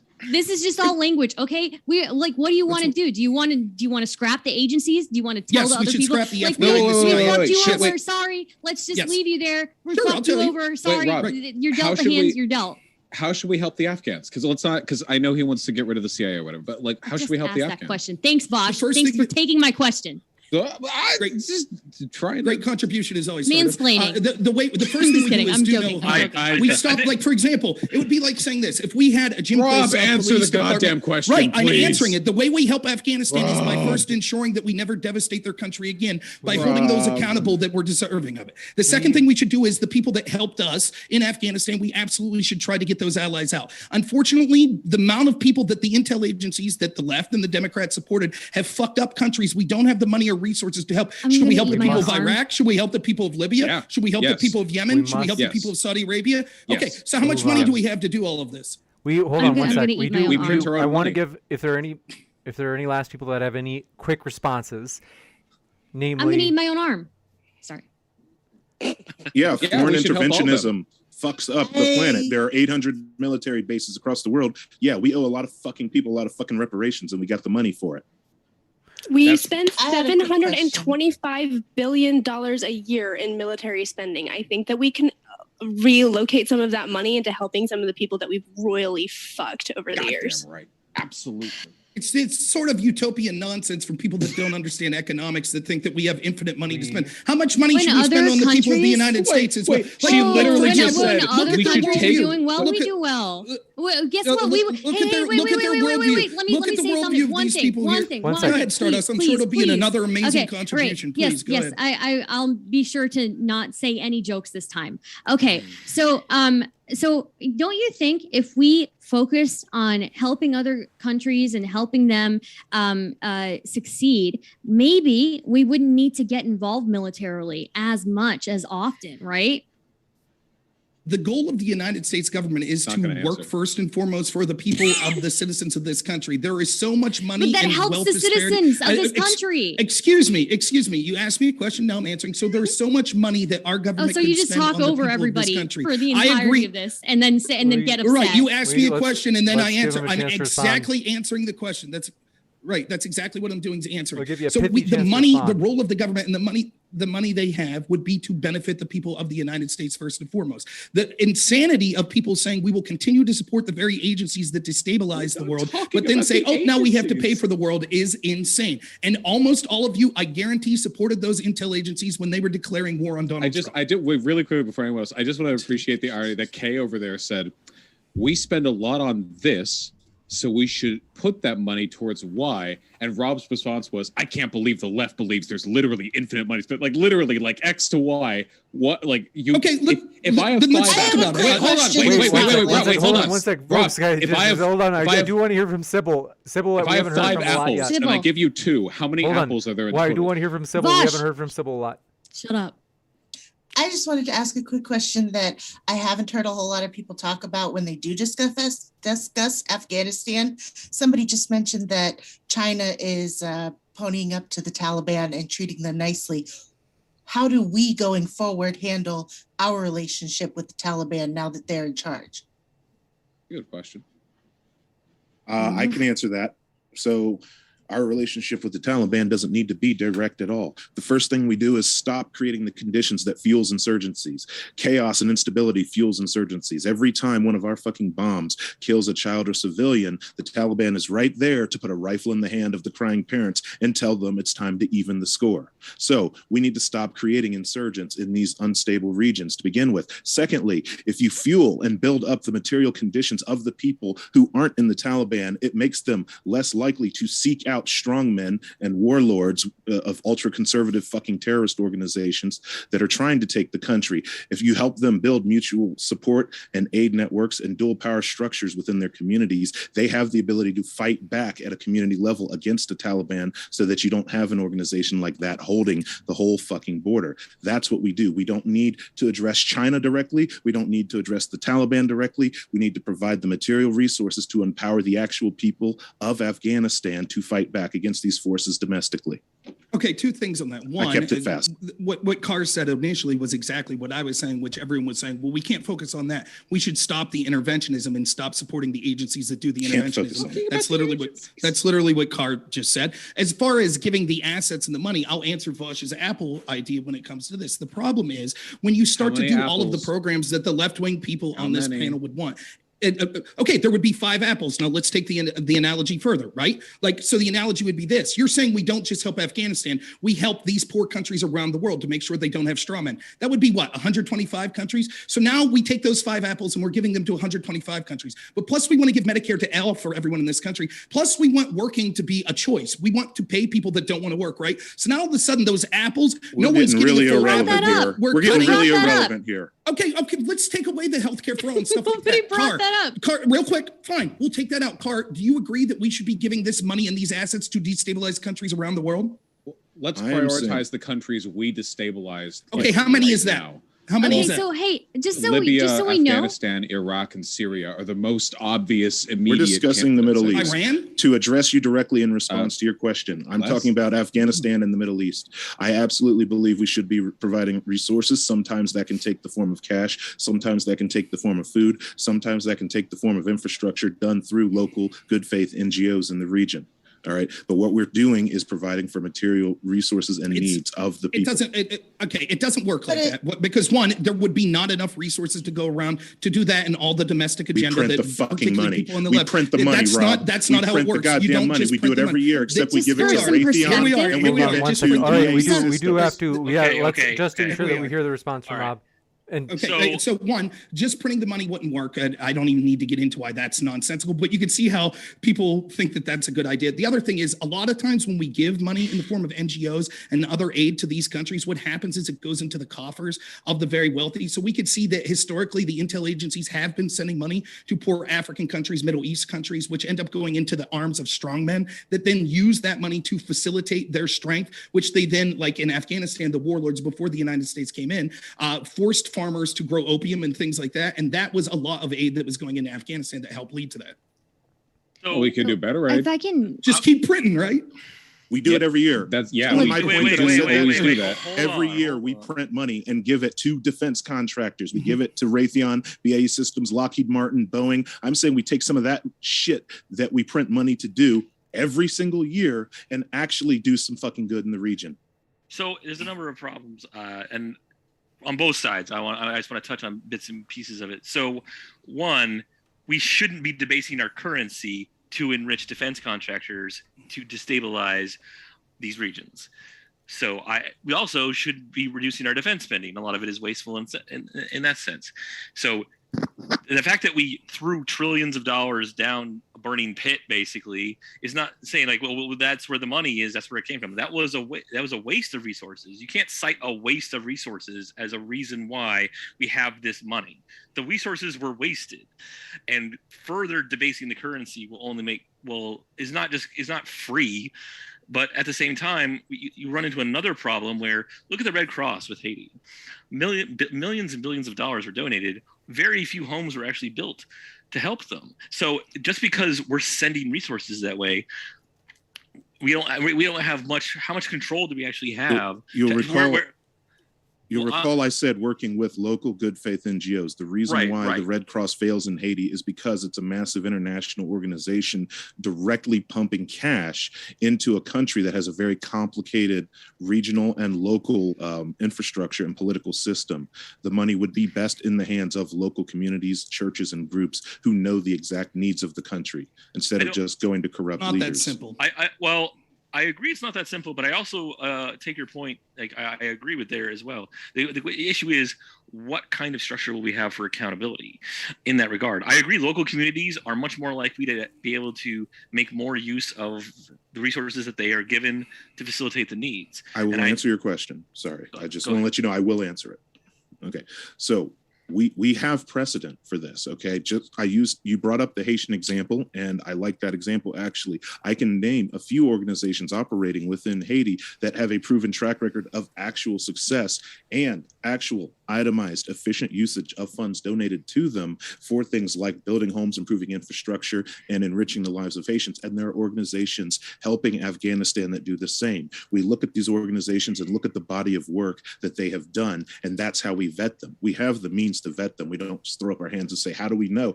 We know. We have people who investigate these things. We have auditors, we have lawyers, we have attorneys, we have accountants. Why didn't we and use we have them? investigators? We do have because No, we no, were no, no. fueling a military industrial complex. Rob? I didn't mean to imply that there's no way of knowing. I was just unfamiliar with. You seem more familiar, so like maybe you were aware of how these organizations were kept accountable. I have very little trust in if the government funds are being taken that way. That's where I'm skeptical. And I didn't say government. The organizations that are helping the people of Haiti effectively aren't government organizations. Most of them are churches. No. And the people who are actually helping people in Afghanistan, the majority of them are NGOs. They're not government. The money entities. comes from our government, One second. which we can't trust. We do have a lot of questions that we have to get through, and if I'm getting all of you out of here in about 2 hours, we definitely have to move into the Q&A. So unless there are any last thoughts from people we haven't heard from, I don't know, Emma, I think we heard from you on this topic on Afghanistan. Did you have any thoughts on Afghanistan, Emma? I'm not sure if we did hear from you. I mentioned a couple things at the beginning, but that's right. I'm good. Yeah, we can move on. Do want to say thanks to everybody for your questions. All of our guests are linked in the description. So if you're like, I like that, I want to hear more, you can hear more by clicking on their links. And that includes the Modern Day Debate podcast. We put our guest links in the description box there as well. So if you're listening via podcast, please check out our guest links, as we really do appreciate them. This one coming in from David Villar. We did not get to CRT tonight. Said CRT is a necessary tool to continue to keep white supremacy from proliferating in this country. Reach me if you need more info. David Villar, thank you very much. And hopefully we'll get to CRT next time as we had hoped to, but this time we had run short. Bruv Mate, thanks for your question, said, Rob, favorite word other than intel agencies? Cool. Great. Leftist, favorite word, bootlicking interventionism, and authoritarian fascism. All right. You literally didn't answer the question. I know. Once again. What was the question? You were just ready to No, I thought he was saying those were my favorite words. No, he's asking favorite words besides that. Oh, my favorite word besides that? The left. I don't know. That's a good question. I would say, I don't know. Vaush, I just think it's funny. It is. Okay, this is going to be Wait, if anybody cares what my favorite word is, it's indubitably because it's adorable. Thank you very much. It's fun to say. I like saying duty, but like it sounds like duty. You got it in, bruv. This one from Wolf says, can Robert and Vaush just get a room already? Oh, we've asked him to, but Madus and he would have to pay for it. He's the socialist with the money. So this one coming in from Meduse NCO says, Trump kept delaying the withdrawal because the Taliban and Afghan government didn't meet the requirements for our departure. Mr. Big Balls Biden lover. Am I to respond to that? I feel like that was cut off early. Did he run out of space? That was actually it. As you can kick the can down the road forever if you want to play that game. If you set like conditions and then say you're not going to withdraw until those conditions, but then he kept setting withdrawal dates, but then he kept not doing it because you could justify anything with that. The argument would be how legitimate were those conditions and to what extent were they employed in good faith. And considering how often he played this juggling game with the date for withdrawal, not only that, but how much in good faith are the Afghan government and the Taliban actually like, oh yeah, I guess I just won't meet these conditions and you'll have to stick around for a lot longer. Oh well. Yeah, why would the ANA want us to leave, right? I mean, Christ, we were, keeping the walls. Yeah, and conditions was the justification for staying there that long. You got it in this question. Coming in from, do appreciate it. V99 says, Vaush, will you debate Rob? Didn't I? Didn't true. I? Tonight was This is there what was a it was. lot of Rob. This was. There's a lot of Rob and I think Vaush he means tonight. one-on-one. Andrew August says, Rob, which people did Biden specifically release that directly attacked U.S. interests afterward? Or is this an empty claim? You don't substantiate a whole lot, so it's hard to tell. So according to the chairman of the Joint Chiefs of Staff, Kirby, the Taliban people that they had specific threats that were going to attack the United States at the Kabul Air Base and that led to 13 troops dying actually came from Bagram Air Base's prison. And so what we take, if you take in conjunction everything they've said, we heard Biden say, we expected the Taliban would eventually take over. We just didn't think it would be 11 days. But we know that they left Bagram Air Base, including the prison. The Taliban then, that meant that Biden and his team knew that eventually the Taliban would come in and have control of that prison. Predictably, what happened was they freed the ISIS prisoners, which we're told by the chairman of the Joint Chiefs of Staff were the prisoners that actually caused the suicide bombing. So it was Biden's direct action that led to those ISIS bombers being freed to kill American troops. So I think whoever said that either was misunderstood what Rob was claiming. Rob was claiming that that Biden essentially allowed prisoners to be released in Afghanistan, where the question seemed to be that Biden actively released someone from an American prison, which is not what. No. Sorry. Do we know Biden wasn't the one who suicide bombed at the Kabul airport? This one coming in from, thank you very much for your question. He is an empty suit that looks like a zombie. This one from Chloe McLean says, amazing beta. Thank you for that, Chloe. And Justin Newman says, everyone, if you had to pick one, would you allow 1, abortions, or 2, mandatory COVID vaccinations? Oh, I'll answer that as a pro-life activist. Oh, well, it's easy for you. Wait, let her. Okay. I'm a more left-leaning pro-life activist. I am in support of vaccinations, and I think that overwhelmingly the anti-vax whole movement with COVID is overly political, and I think it's ridiculous. And I do find a level of kind of hypocrisy with refusing to wear a mask or refusing to take the vaccine and then saying that we should care about all life. I do acknowledge that hypocrisy. I'm not super pro of the government mandating things, but this isn't the first time that a vaccine has been mandated. For me, it comes down to what can we do as a society to save as many human lives as we possibly can. And if that means taking a vaccine, if that means trying to prevent abortions in any way possible that we can, that's what we should be doing as a society to move society forward to making it better. That's a bad way to look at things, because that would mean that people would never take any risk. That would mean that our speed limit would be 5 miles an hour, that we would never leave our houses, because that would alleviate people dying. The original question.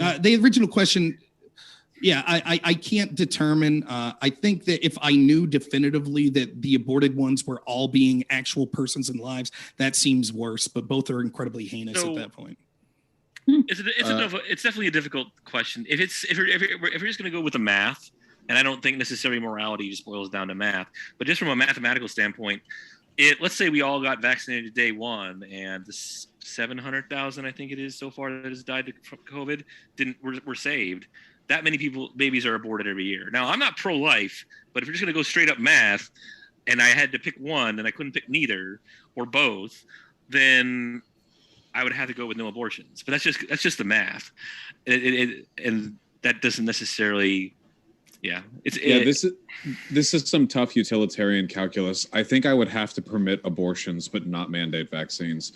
It's rough because I want to also mandate vaccines, but I think the total amount of social harm done by outlawing abortion might be greater than whatever harm would be done by us addressing COVID with non-mandatory vaccines. That's a really tough one, though. Utilitarianism. My abacus on that one. Utilitarianism is always difficult because how do you weigh this social harm versus this social harm? Why is murder worse? How much worse is murder versus theft or whatever? Just because we have a lot of questions, we've got to speed through. Anybody else who's willing to respond to this question? Yeah, real quick. I'll say it fast. I would want to allow abortions because they don't saying I can't mandate lockdowns, masks, social distancing, and other things like that. So I at least have some other steps I can take to fight COVID. Anybody else? You Just got it. Curious. Oh, that's fine. Jumping into the next one. Thank you very much for your question. David Villar says, Rob is way too aggressive. Says he monopolizes. And then let's see, blah, blah, blah. Rob, do you think this is true? I would say that maybe I have a case of toxic masculinity, and it's what I often see is that people that are used to dominating the direction that the narrative goes, and that there's multiple people usually against my position on these panels, don't like it when they actually have someone on the right that's willing to passionately fight back on the issues. And I'm just kind of tired of the bad faith nature that you see on many of these panels from people that are hypocrites and things like that. But I'm not angry. I actually have a lot of fun doing this. Can and, I respond to maybe that? I do come across as too aggressive, but I think it's warranted. Yeah. Okay, Sure. so Rob, I actually have watched you debate before, and I actually have an immense amount of respect for you. I think you're very skilled. I'm just butting in because I know that there's a lot of other people here who probably want to say something, and also because I'm obnoxious. So, yeah. I don't have hard feelings to anyone here. That's fine. Would you Cool. say you're Just a wanted to Sigma clear that male? up. Would I say I'm what? A Sigma male. A Sigma male. Yeah. No, I don't really like the Greek letters, right? I stick to good old fashioned English. So You got it. Racism in. is Thank pretty you very much. Sigma. This one coming in from the biologist bum says, briefly putting politics aside, Afghanistan has some amazing wildlife, like the Bactrian deer. Am I saying that right? Yes, Bactrian. Thank you very much. They say you're welcome. Well, learn something new every day. This one coming in from the legend Rivs says, Taliban met with China 1 month prior to the chaos. Biden is blackmailed by China. Hashtag Corn Pops Revenge. China moles to take Bagram. Oh, I know I mispronounced. It's Bagram. Oh, Thank you my very God. much. Says connect the dots. Guess.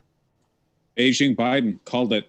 He and Xi Jinping are going to lead us all together to a glorious future of socialism with Chinese characteristics. I mean, there is more evidence that Biden has been more beneficial to China and Russia, for that matter, than Trump ever was to Russia. And yet, again, we could talk about what we want as influential people that we are in here. We're very littly influential when it comes to the grand narrative. Most of the people that have actual influence in our mainstream media and other places couldn't wait to blame Trump as a Russian stooge for everything, despite the fact that he was more aggressive to Russia than almost any president before him. Now, when Biden comes in and he does things that are beneficial to Russia and beneficial to China, now it's laughed off as a big joke. Sure, he's doing this to benefit China. All we want is the standard to be applied evenly from these organizations. Juicy, this one coming in from Balthazar228 says, if you crash landed on a desert island and by the time you woke up, someone had collected all the coconuts and God told damn you it. that the only way you'd get a coconut was to have the U.S. leave Afghanistan, would it be viable coercion? I mean, I understand I this blame is a Vaush for reference. This is a reference to some Vaush debate that occurred. If No, we're going to no. reference Vaush debates, there's many better ones. Well, we in could that do. case, you'd get both the withdrawal from Afghanistan and a free coconut. So I think, I mean, this is better than what we got, which was withdrawal and no coconut. So yeah. I would like to point out that this analogy is not very great in general, because just because you have all the coconuts, what else is on the island? Can you fish? I mean, I don't know. Like coercion requires threat of force. You have to be under duress. What about threat of starving? This one coming in from You Do could get a Appreciate It. fish. What? Oh, I was just replying to the starving. You could fish. You could, hunt a bird, kill a bird. All the doesn't birds have- are dead. The fish were coconut fish, and they got collected too. It's not But that coercion. wasn't mentioned. But that wasn't mentioned in the initial. Peak discourse here. question. Next question. Nor was the presence of fish, though. All right, okay. This one coming in from Amanda Troutman says, panel, what about the effect of regressive Republican policies that limited and continue to limit immigration from non-wealthy countries?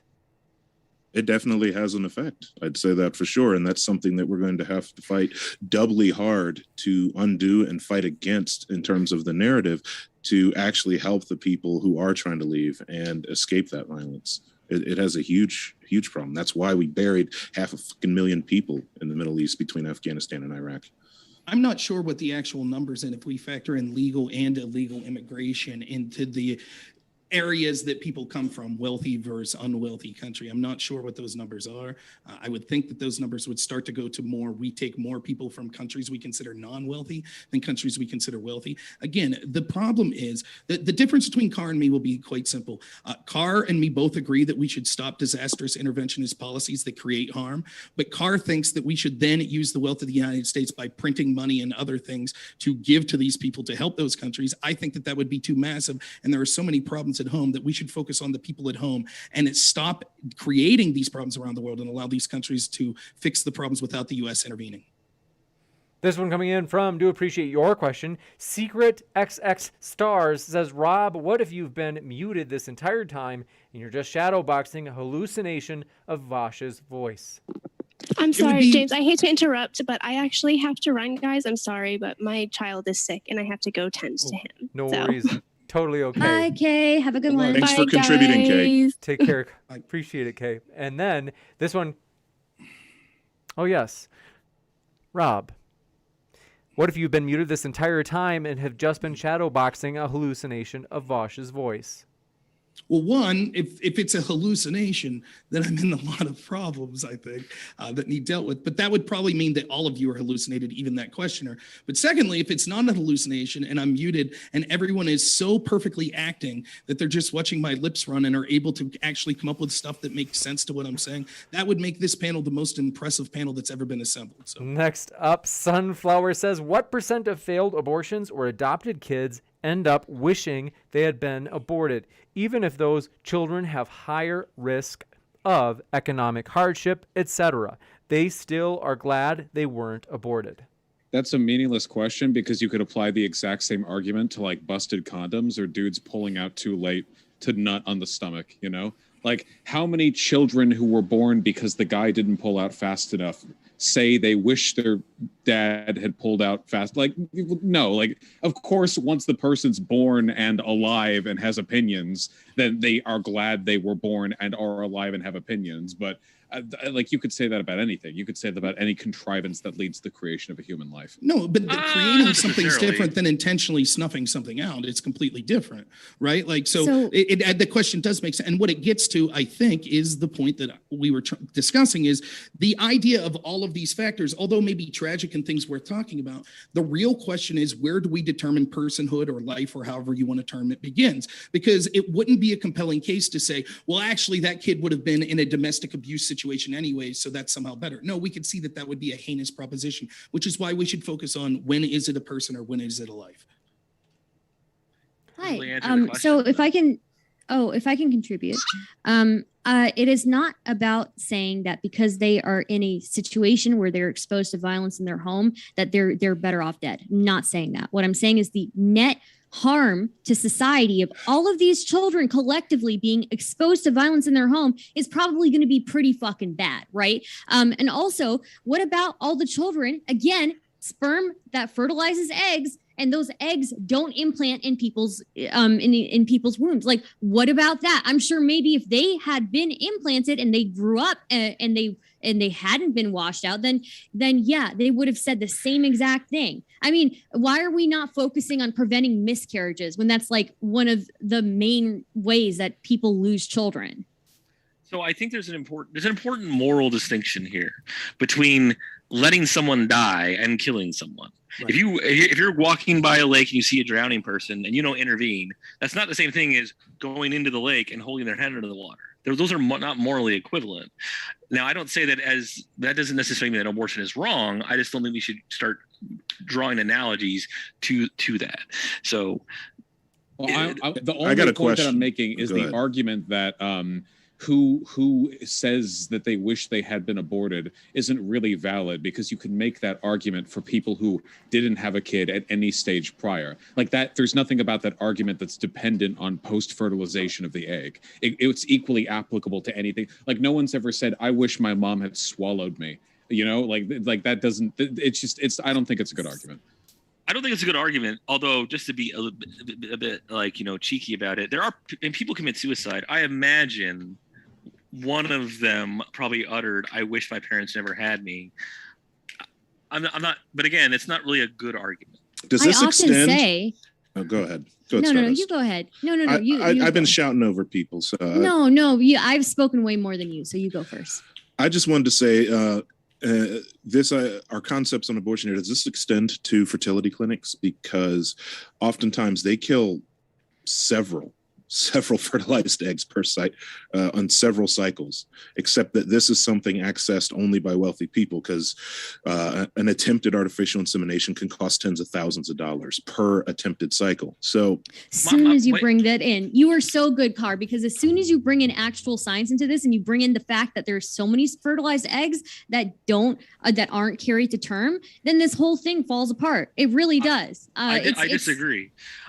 So my understanding of how it's done is that they fertilize several, 3 to 8 eggs, because the chance of implantation is not great. So they have that much. So there's roughly a 50-50 chance that you get at least one implantation. Those are all dead children then, aren't they? Failure in, but simply putting them in there and then they failed to implant. That's not killing.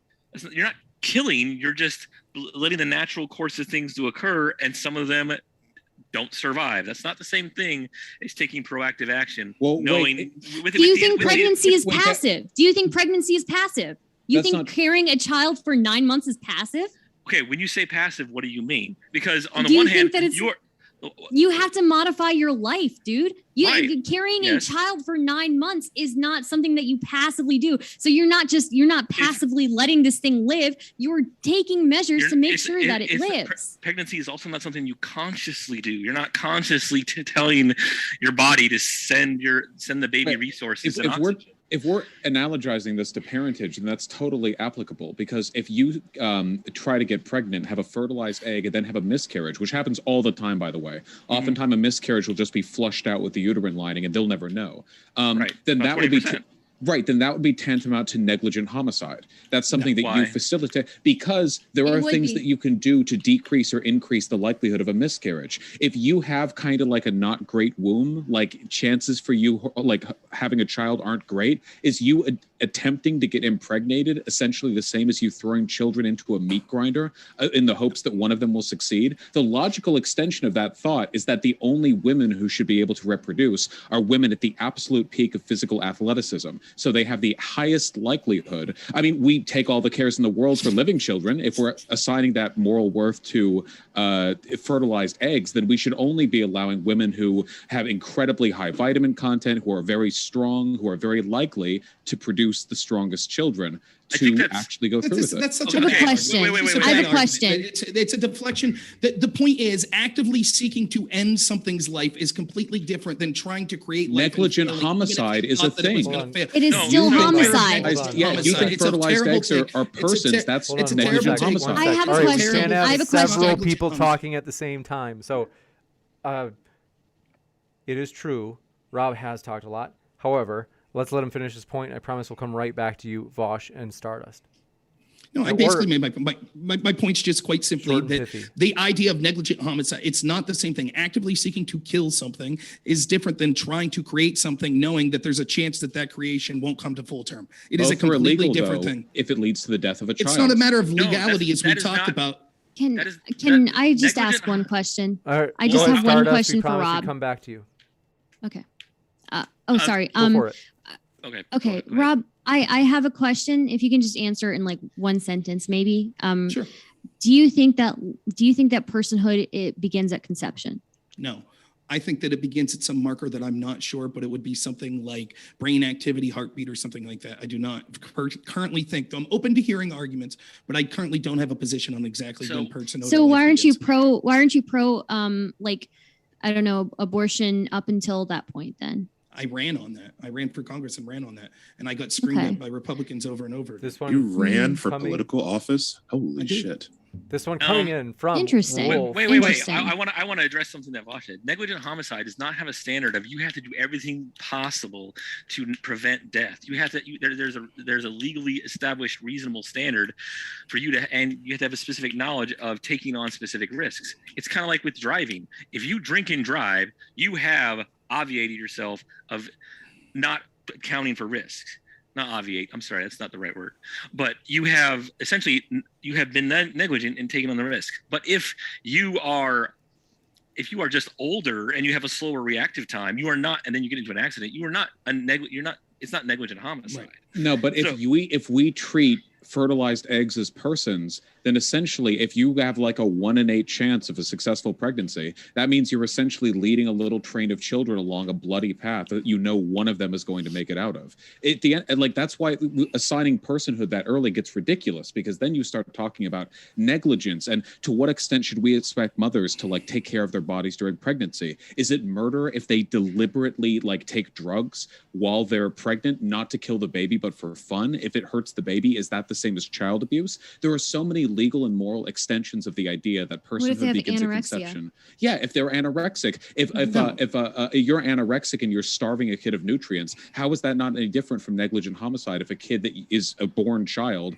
dies of starvation because your mental illness prevents you from going out to the grocery store and buying them food? There's so much stuff that doesn't work when you apply personhood to the fertilized egg. It just doesn't. Well, it doesn't work if you apply a universal, like the standard of negligent homicide that you're applying. But negligent homicide legally, there is it's always the whole reasonable person, reasonable standard kind of thing, because but ultimately pro-life people keep saying murder, so it seems they're willing to apply a perfectly transcribed 1-to-1 version of existing law onto fertilized eggs. You know, they started. But again, that it's not the same thing as we said. And again, if we had to choose, even though I'm saying I'm not someone who's made the claim that life begins at conception, but if we had to choose between that and Vaush's stance that personhood is only once a person is birthed, so you could be in labor and terminate the birth if you want. Clearly, the more humane situation would be the conception people, and it's well, you more could just induce labor well. at that point. But what if the woman chooses not to? I believe she have that choice. Stardust had a question. Yeah, I do have another question. I'm curious now for Rob, because I found that super interesting. At what point would you say is a good point to stop people from having abortions? I'm just curious. Sure. So again, I don't know exactly. I would admit my ignorance in not being someone that is a medical professional. I think that we need to have a philosophical conversation of what a good benchmark would be. Possible benchmarks could be heartbeat, could be some sort of measurable brain activity, could be something like viability, the point where if a baby would be taken outside of the womb, that it could be a viable person at that point with medical intervention. You don't have a personal preference at all? I would like to hear this argued out by professional medical people that are talking about when they feel that life begins. So what benchmark you arrive at is a philosophical question. What those benchmarks are measured at would be a medical question. So viability, 21 weeks, I believe it is. You get cardiac activity at 6 weeks. It's not a heart yet, but it is cardiac tissue. The ability to feel pain, it's actually kind of unknown when fetuses can feel pain, although the nerves responsible for pain, at least in the head with the trigeminal nerve, it starts developing at 8 weeks. So those are benchmarks, but the question is, are those benchmarks the relevant ones? Sure. Because feeling pain, one of those benchmarks. Plenty of animals feel pain. We don't treat them as persons. So. But again, the point that I'm trying to make is we need a benchmark in order to decide this. And I would like to hear reasons why those viable benchmarks should be considered. But I don't consider the benchmark of until born. I think that it's inhumane and it's obviously horrific. So you have to justify that. Sure, I will justify. So the justification is that we can see that there is some sort of activity where at some point a fetus early in development is actually something that we should consider a life in a person, right? There are debates that could occur whether that is heartbeat, brain activity, viability, etc. But all of that is better. So what people are asking, again, the point that I'm making is that these benchmarks, and I'm willing to listen to medical professionals dictate as to why each of those and argue their cases, why each of those would be the preferred marker. However, all of those are infinitely superior to the argument that we should allow women to have elective abortions even 9 months in, because it's not a real person until it's I just want to point out, by the way, that at no point have I ever actually said that is the case. The number of abortions that take place that far into pregnancy are such an infinitesimal fraction 12,000 a year that actually take place. Late-term abortions. Out of millions and wait, hold on. Wait, that's still not infinitesimal. Wait, hold on. Well, as a proportion of the total, yeah. And anyway, 12,000 for 9 months in or for third trimester? It's late term, it says. Post 21 weeks. So that's not 9 months in. So it's post 30 weeks. It was 12,000. Is the numbers that I saw. We do have a lot of other questions. We want to. Yeah, I was going to say, do we have more questions? We've given these extra time. This one coming in from Wolf says, why are people comparing abortion bans to vaccine mandates? Is pregnancy a communicable disease? Now that's an image for you. Life is a sexually transmitted disease. So yes.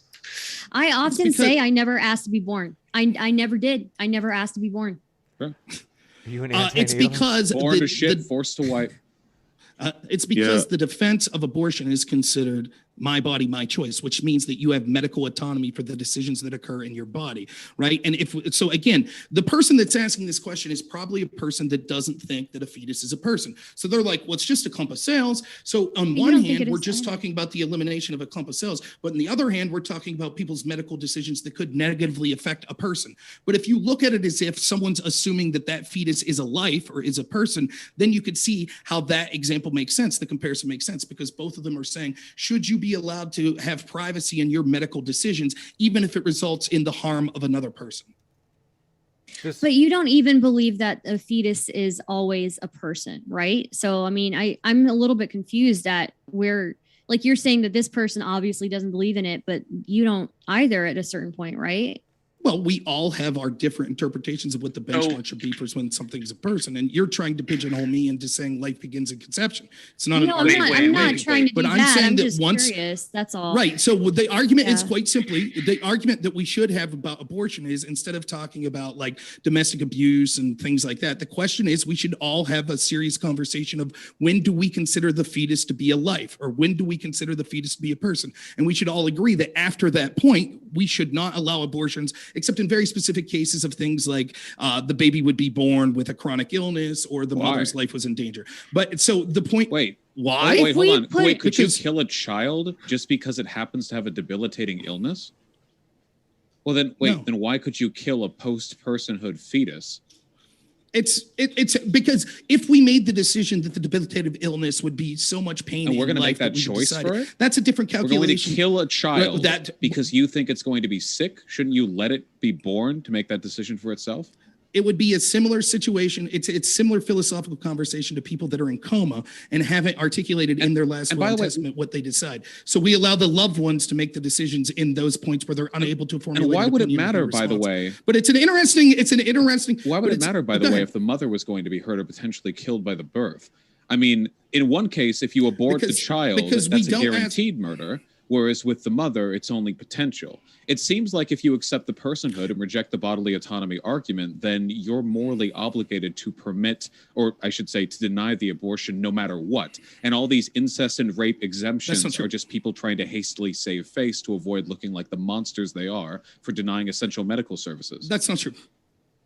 That's not true. We would never ask anyone to undergo a medical procedure that would likely lead to their death. Get back to the question real quick. I think the main difference that I would say, if we're talking about mask mandates or vaccine mandates versus abortion and why they could or could not be compared, I would say that we can take a consequentialist approach to this. Okay, a vaccine mandate would save lives.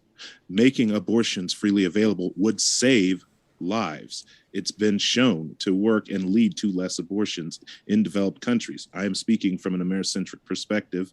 It would save lives in America, and vaccine mandates would save lives. It's not true. I hate to do this, but we've gone on this topic for quite a while. I do want to get through these last couple of questions. This one, Nikki Aaron says, should fetuses be covered under all protections as born children? If yes, it is child endangerment to impregnate a woman with a high chance of miscarriage. True. Oh, it's a dumb point. We already, it's the exact same. Could you repeat that, please? We already went through. Could you repeat that, please? I want to make sure, like, it may be the same point. I just want to make sure I heard it correctly. They said, should fetuses be covered under all protections as born children? If yes, it is child endangerment to impregnate a woman with a high chance of miscarriage. It's the same point. It's not. It's different. I think it's interesting. Okay, so driving, you're more likely to get injured if you're riding on a motorcycle in an accident than a automobile. Does that mean your insurance rates are higher, but you're not endangering people more? So you could absolutely get in trouble with the state if, like, reckless driving gets your kids injured, or even if it doesn't, you're just found out. No. That wasn't my point. What I mean is that drive into a group of people if you wanted to. That's not the point that I was making. If you're a motorist and you're driving an automobile versus a motorcycle, you're more likely to be injured. Let's say you have a passenger who just willingly came along.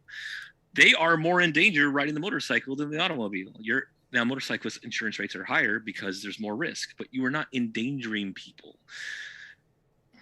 Okay, well, we can take this example further if you want, if this is insistent that we want to keep talking about this. So would Vaush and Stardust, would you both agree that we should charge people with child endangerment that are born into poverty situations where there's domestic abuse occurring in the house and they decide to have the child because they know that that child's likely to go through an impoverished existence where there's domestic abuse? So should we preemptively charge as soon as that child's born the mother and father for bringing a child into that situation? I think you're missing my point. My point is not about the single child, right? My point is what happens collectively to a community when you have a bunch of people who were forced to carry children to term that they didn't want, and forced to carry children to term that would be born into situations where they are going to be exposed to violence and where their siblings are going to be exposed to violence. What is the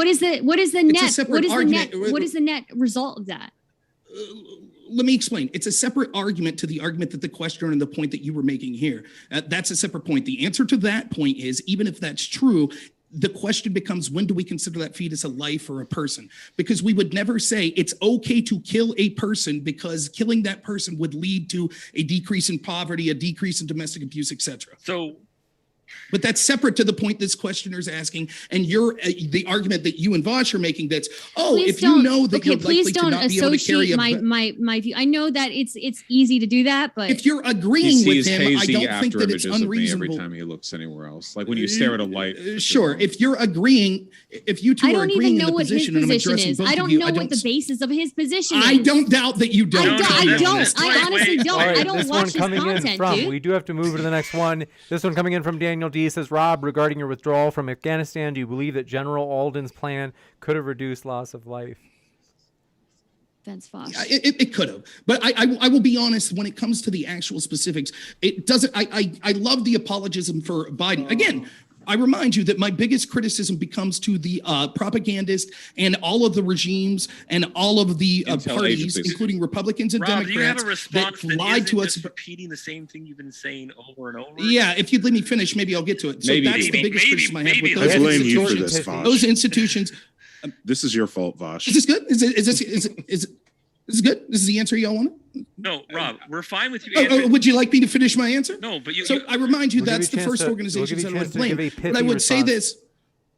Okay, so the answer is that the apologism for Biden says things like, well, we don't know what he could have done better. It is quite simple, and I don't know who exactly the generals would have been under Trump that had this plan, but it is quite simple that we shouldn't have let go of Bagram Air Base until we got our assets, including people and military assets and the prisoners that we didn't want to escape gone. That's common sense. Everyone understands. So the question was, what do you think General Alden's plan would have saved lives? I didn't hear a mention of the details of that plan and how it would have saved lives or not. So I asked when you were going to answer the question instead of ranting on the same thing you have been, and you said you would, and you didn't. So could you answer the question, please? Sure. Why don't you explain to me exactly what General Alden's plan was? How many pages was this what plan? His plan was. Okay. Right, which is exactly why my answer was. Stop with the memes. Some of us. Which is exactly why Can we take I this don't know what seriously? his specific details of his plan was, but it's quite simple that if we had a plan to leave Bagram Air Base, it would have been a disaster. I'm not making claims about his plan was. Okay. If you didn't know the details, that's Next fine. up. Okay. Jesus. Forgive me for interrupting. So sorry. I did promise to get you all out of here in about 2 hours. We're already 20 minutes past that, so I do want to apologize that. I do want to say all of our guests are linked in the description, folks. We do appreciate all of our guests. And so whether you're listening via YouTube or podcast, you can find all of our guests, Rob's, Cars, Kay's, Stardust, Sybil, Vaush, Sphincter of Doom, SOD, and Emma's links in the description. We really do appreciate them and want to say thank you so much, everybody, for being with us. Thanks for your questions tonight, folks. We are excited about future panels like this, as this is our first one, and a lively one to be sure. So thanks again to our guests. We're going to let them go for the rest of the night, but one last, if you guys want to say a thank you or a goodbye, I want to say thank you so much for coming on, all of you. I love you. I love you, James. Thank you. My first time with you, James. I had a lot of fun, and it's been a hilarious drinking game to play for the few moments of good debate. Oh, you were drinking? The whole time. Wow. Are you really an anarchist that believes in vaccine mandates? Just curious. Absolutely. Hey, listen, I believe in empowering communities. All right, I'm not going to perpetuate something that's going to hurt I should point out marginalized people. I should point out that just because you're an anarchist doesn't mean you're against rules. You're just against rulers. That's what anarchy means. No Communities- gods, no Rules is the rules. masters. You'll be Thank you. subjected to the commune's vaccine. Yeah, so you can have communities can organize and require to be part of your community. It's all about I'm herd against immunity. government, but I I'm all for support the herd. Biden forcing poor and black people to get the vaccine that don't want it. Yeah. Great Yeah. stuff. Hey, Wait, hold Go on. ahead. Wait, hold on. Well, Wait, going back I'm into it. Great consistent. stuff. Great anarchy. Great Oh, wait, anarchy. hold I on. will Wait, hold them Wait, down Wait, and do it. why the id No, poll? no, Yeah, we if can't- you we don't have a can't go back vaccine, into it. yeah, you We- should get a vaccine. I don't we care have if you're to. white or black, Go ahead, poor or rich, Stardust. get that fucking vaccine. It's Stardust, okay to be thoughts? white. It's okay to be white. You don't need to I virtue agree. signal with anything. Okay. But He calls himself no, I a just black wanted to anarchist that talked Look, about Let's these not- it's community, okay. marginalized It's okay. communities. Right. Look, Don't I'm- make me cut this okay. off. All right. I just wanted to clarify, like obviously like I had a really great time. I have a lot of respect for everybody on the panel. And yeah, no hard feelings about anything, hopefully. So yeah. And also fuck all you guys. Sorry. Yeah. This isn't my first time with James. My last time was with economics. Some of these subjects were kind of out of my wheelhouse, but I'm glad you guys had me. I hope I contributed to things productively and was not too boring. I'd be happy to be a part of another one. Absolutely. I second that. Thanks, Emma, as well. Thanks for having me. I love you all And, very much. Take Thanks care. for Been fun. having me. I had Thanks, a lot Sybil. of fun. Appreciate it. Thanks, everybody. Have a great rest of your night. And thanks, everybody, for watching and hanging out with us tonight. out. We will see you next time.